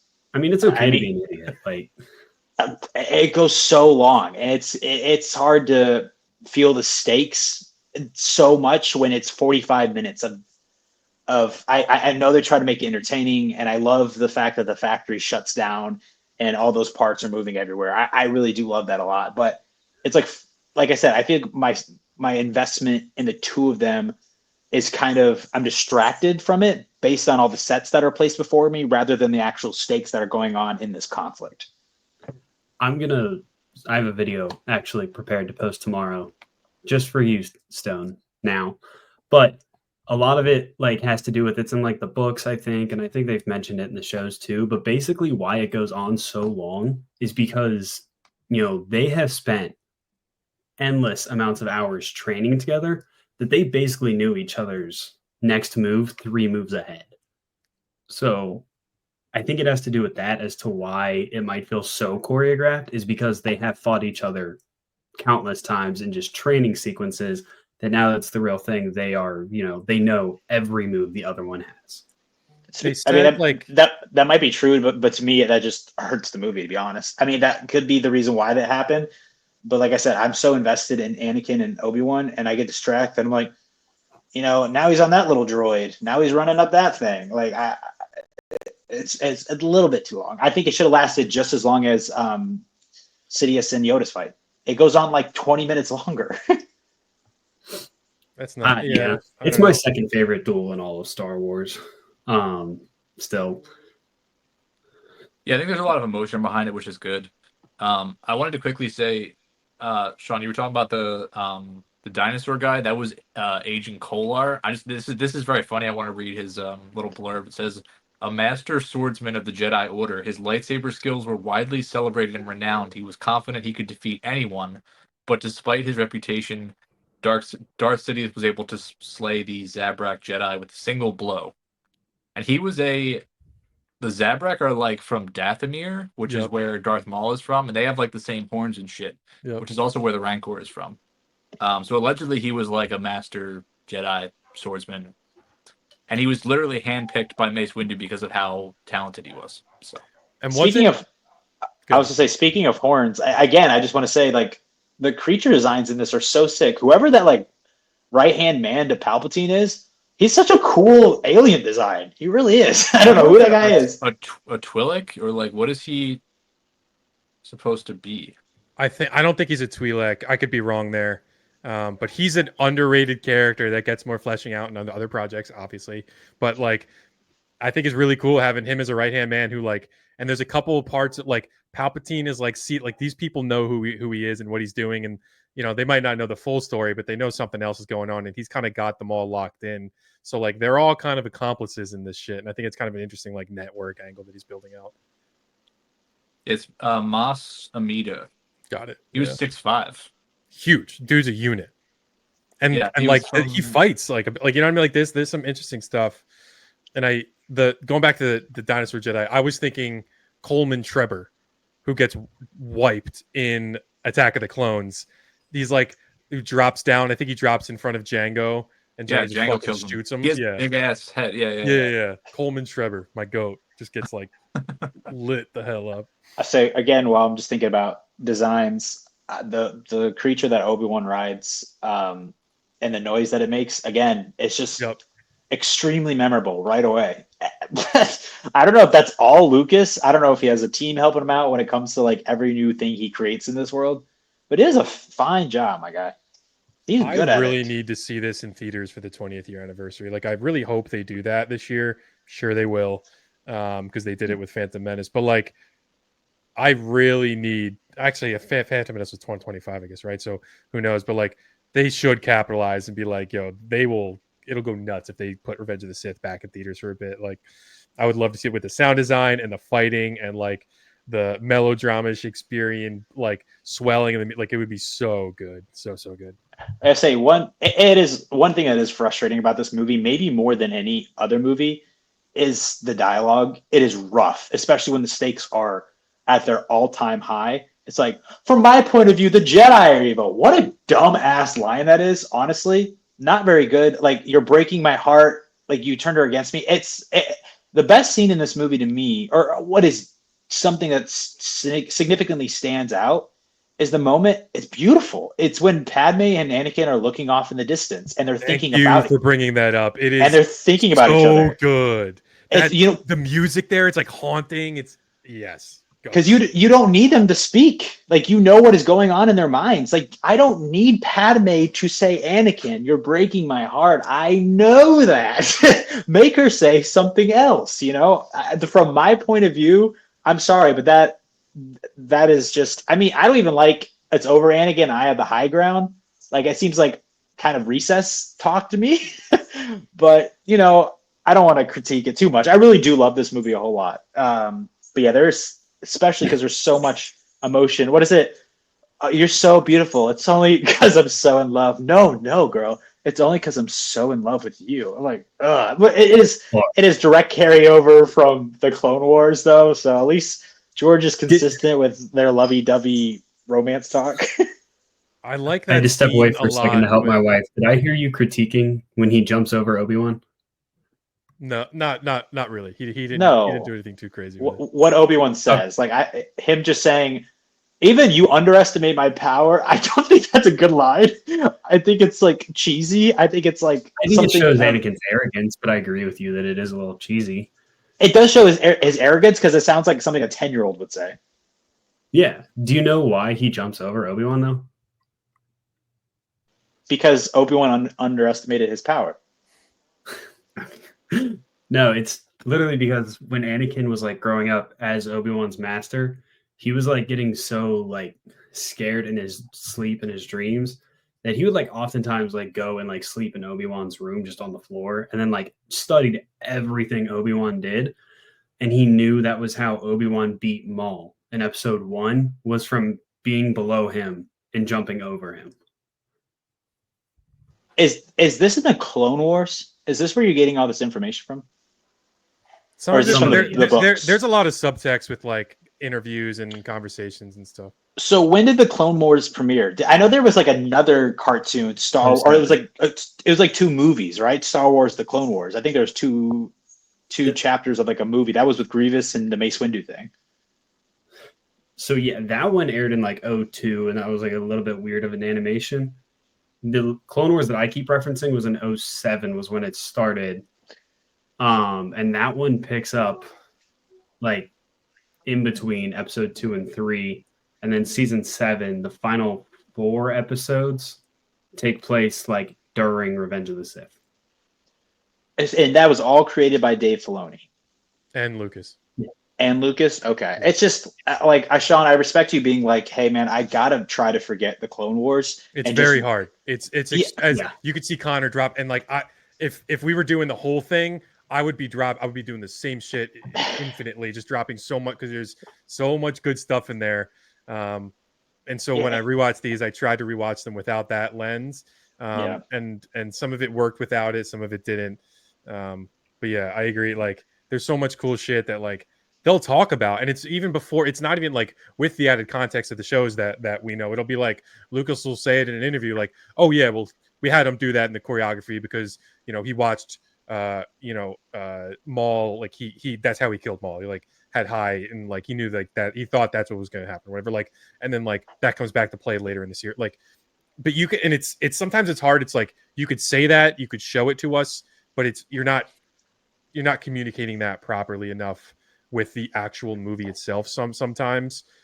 And it's like an easier or more fun watch with like super fans like Connor and I are, like because we'll go and listen to every piece of content ever with it, and interviews and message boards and Reddit, whereas someone else might be like, oh, it's kind of dumb, and we could tell you 30 reasons why it's not dumb, but maybe the movie didn't do enough for other people who aren't like psychopaths to love it. But that's a different conversation, I guess. Yeah, I respect you taking that point of view, because I also say the Clone Wars are kind of a cop out to me. Like, you can just fix any mistakes that you made and just add more context to it. Like, oh, that's why. If there was any, or George is like, oh, I had that plan all along, kind of like J.K. Rowling with Harry Potter and the Horcruxes. She didn't have that idea all along, but that was supposed to be the case, kind of a thing. Which it's cool though, but like I'm glad that like you have to judge these kind of without that, but the cool thing is you can judge it with it as well, and it can become a lot better. Dan, have you watched the Clone Wars? Yeah, I watched the entire thing like a while ago. Like I haven't watched it recently enough to speak much on it, but I did watch the entire thing and I did really enjoy it. And I watched it like fast, like I just binged the hell out of it. But yeah, it's good, and just if you want more of their relationship between Obi-Wan and Anakin, I think it's like really helpful to understand. So, and the clones, the biggest part to me is you like the clones way more. Like, they're all character, even though they're voiced by the same person, they're all clones, but they do a good job at individualizing all of them and how they differentiate from the droids, and like why Anakin's clones might operate differently to this, or like, and it's a very cool like angle to all of this, and just building out the world really nicely. Yeah, it's one of the reasons Plo Koon's my favorite Jedi, is because of how he treats his clones too. Oh, it was just the orange lightsaber for me. I always like that. He also is the only Jedi that's allowed to use Force Lightning Stone. That's pretty cool. Didn't know that. My guy. It makes me really sad. I'm looking at the letterbox here, and it's like, for this movie, it says the saga is complete, and we got 3 more from old Disney. So that's a bummer. And I saw an interview with George being like, yo, those movies are mine. Like, I had no part in them, which is sad. I mean, but he's the one who sold it, so let that man rest. Plans for a sequel trilogy. Yeah, but what they did was not it, though.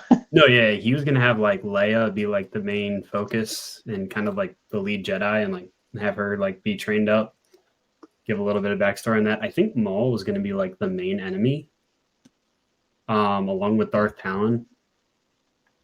It's gonna be weird. I think he had some weird concepts for. Yeah.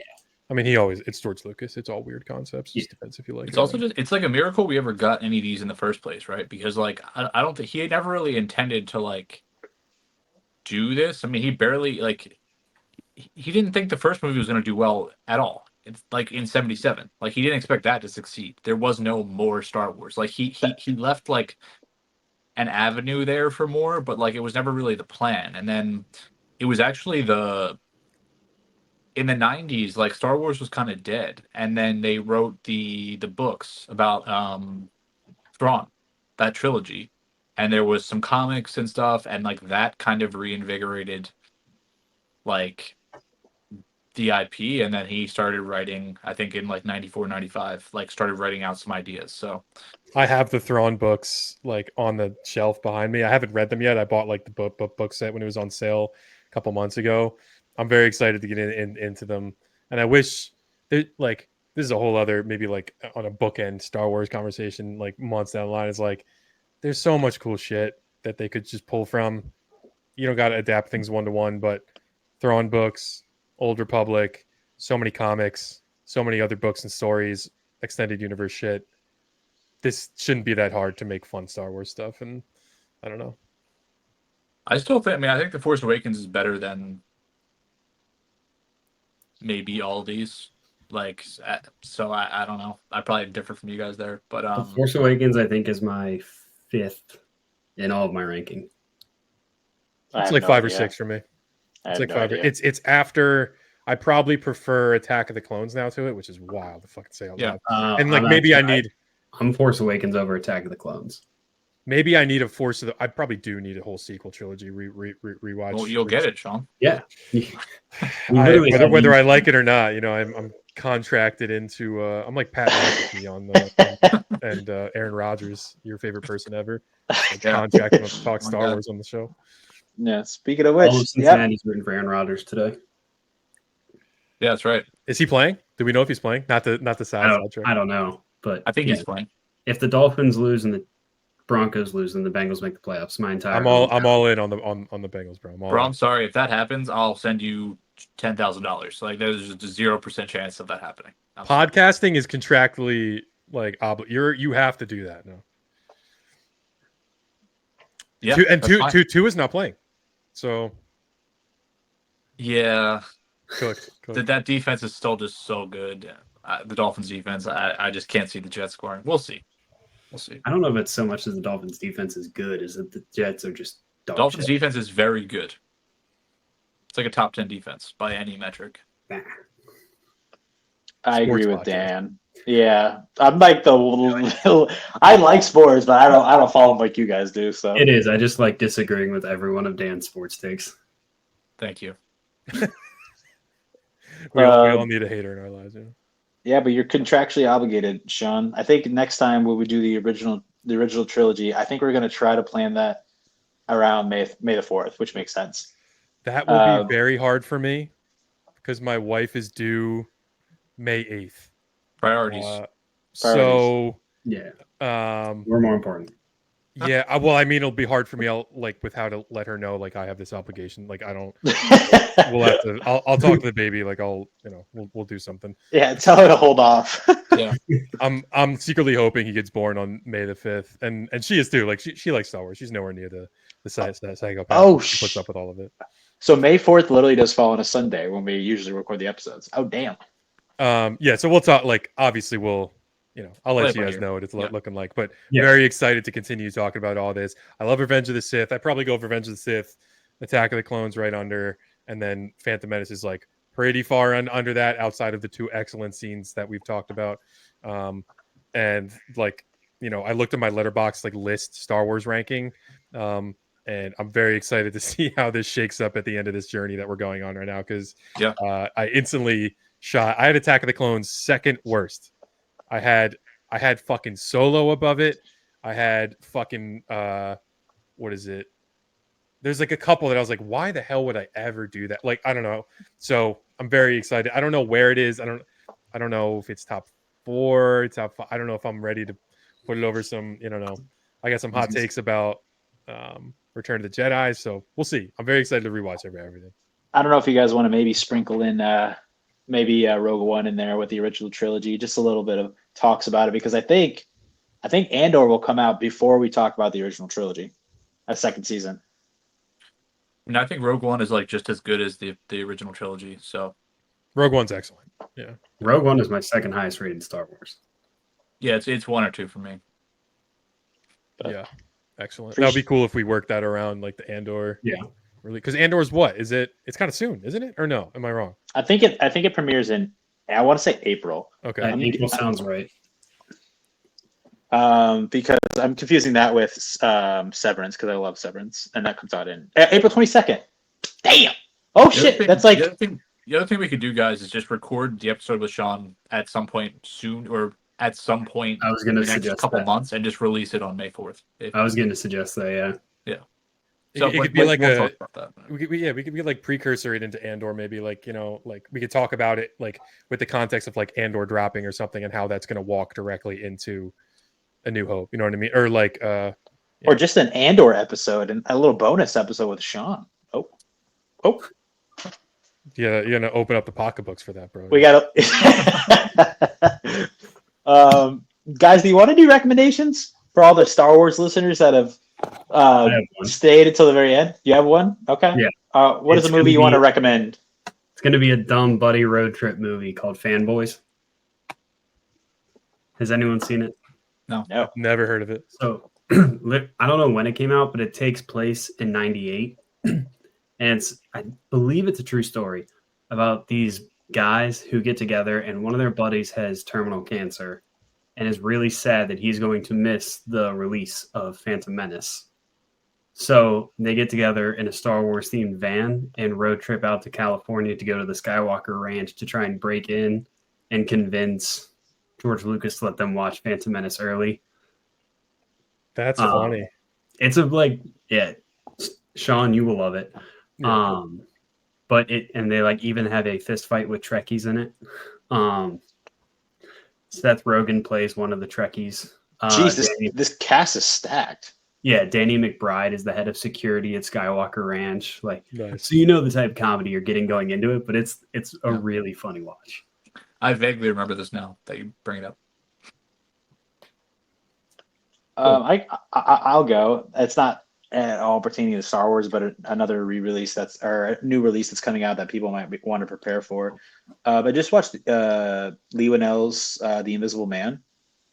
That came out in 2020. That got lost in the COVID shuffle. Pretty solid.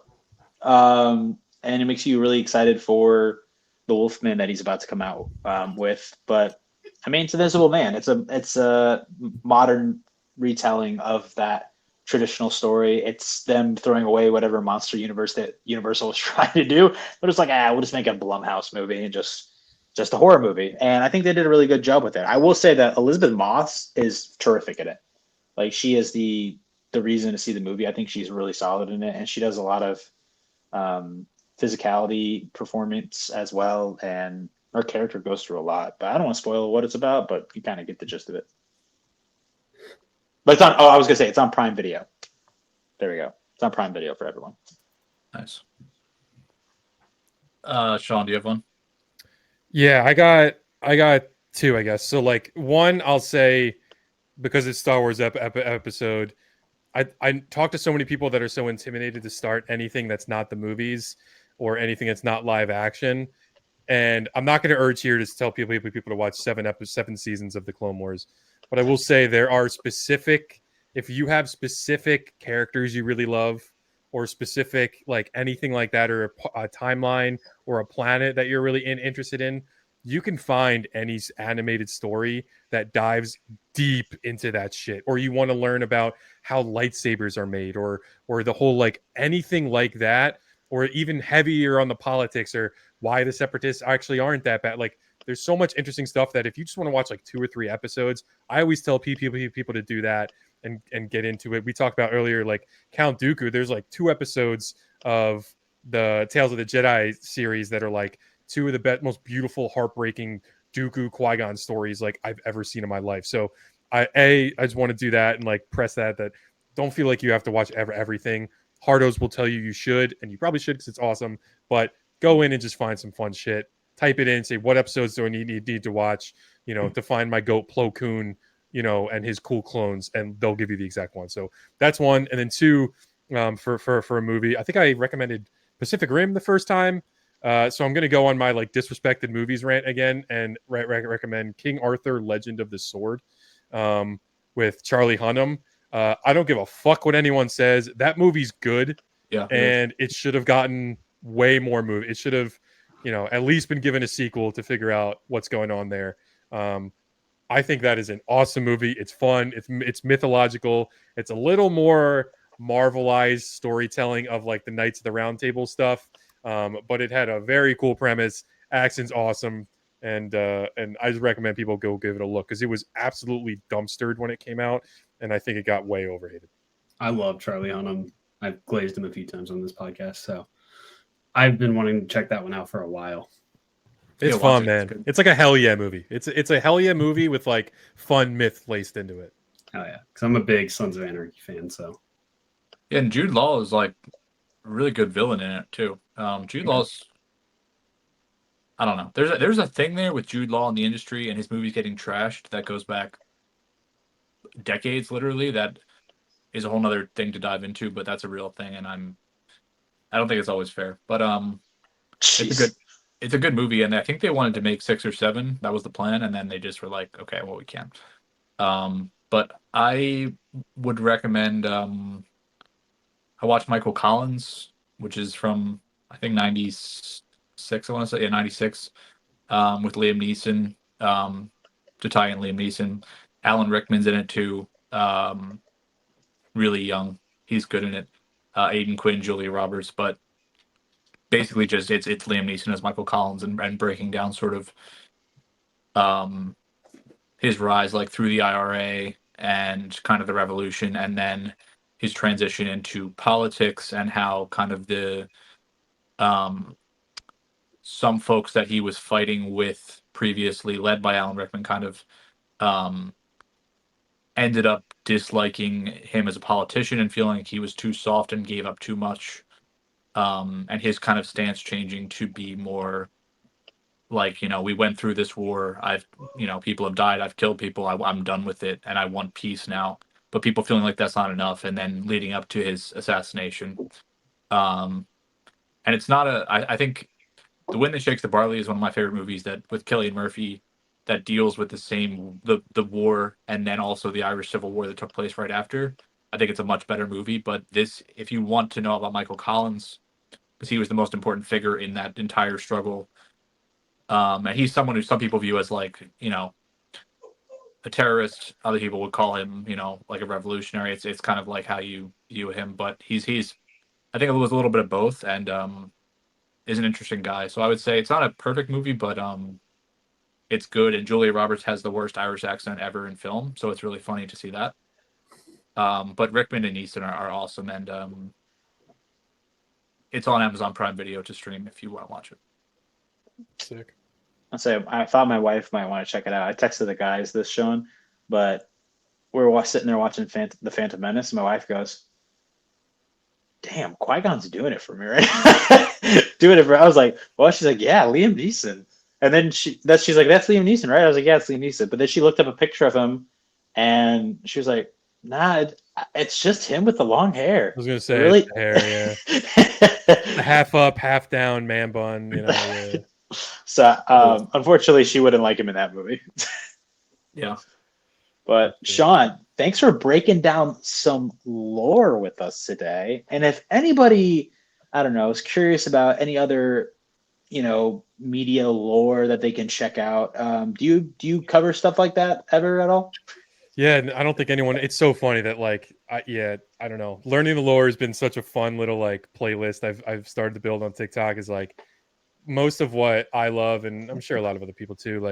What I latch onto with IP and shit is the legends behind it, the myth behind it, the reasons for things, and that's all driving force instead of wow, that's cool, moving on. I want to know everything about it, whether it's a project that was unmade, or you hear Connor and I talking about oh, well, the reason that that fight's fucking 3 hours long is because they're reading the three, I love that kind of shit, so it's I love the lore, I love the world building, and so it's been fun kind of diving into all that shit. So yeah. What's your social media if I wanted to check you out, or if anybody else did? It is Modern Mythos Media on TikTok. I'm on IG, but I'm not posting on there because I hate that app, but I should be better. But TikTok, as long as it doesn't get deleted, I will be on there. Maybe I'll dabble in some YouTube in the new year. We'll see, but we'll see what I've want to torture myself with lack of time. I don't know, Connor. You'll have to let me know how much of my personal life I'll be losing when I have a son in a couple months. So I don't know if I should be, rightfully so, excited. I should say, but I don't know if I should start a new type of YouTube journey with that looming in the future. So Modern Mythos on TikTok is where I'm at, and just gonna try to keep building out from there. Yeah, I think we get the first part of the TikTok decision this week with the Supreme Court deciding if they will add more time to deliberate on it. I think that's the 11th or 12th, I want to say, which would be this weekend, but it'll be interesting to see what happens. I agree. It would be a huge bummer just for shit like this. Shit like this would have never happened if that app wasn't around. So regardless of money making potential, regardless of views, whatever, it's been cool to get to know you guys, and that stuff would have never happened without that app. So hope it stays around so we can continue to do more fun shit like this. Yeah, for sure. Appreciate you joining us again. It's your second time, right, being on? Yeah, Batman's still our number one. No, Wicked, two. Oh yeah, Wicked and Gladiator 2 exploded for us. That's a fun one. I haven't seen either of those movies. I'm such a bad movie fan right now. The past few months I've been ass, and I need to catch up so much. It's Gladiator is just a streaming movie, dude. You didn't miss anything, but definitely try to see Wicked if you can. Can I be honest with you? I've never seen Gladiator. That's okay. I mean, I haven't seen a lot of movies. Something I realized, a lot of people hadn't seen it. I saw a lot of people actually watching it for the first time when the second one came out, which is, if there is a benefit of that movie, it was that people watched the first one. But I'm excited to rewatch that, or to watch that. Yeah. You'll love it, dude. You'll absolutely love it. I think. I'm sure everyone. Uh, it's so funny. We all love those movies, but I would say you're a big sci-fi fan. Have you watched The Matrix? no, isn't that crazy? Well, Sean, I j- I've got some good news for you if you want to prepare. Next week, we are discussing all 4 Matrix movies with Brandon Talks Movies is coming back on, which he was a great guest. We had him on for shit. What did we have him on for? It was The Westerns. Great episode. Another Yeah, great we're episode. Yeah. That was a fun episode. yeah, but we're going to be talking about that with him next week, so we're really excited. But again, Sean, thank you so much for joining Goodwill Podcasting this week. Everyone, including Sean, maybe if he wants to, go check out The Matrix and the subsequent films in order to prepare for our discussion next week. But until then, go outside, everybody. Touch some grass. Call up a friend. Sit on a park bench. And we'll see you then. Thanks, everybody.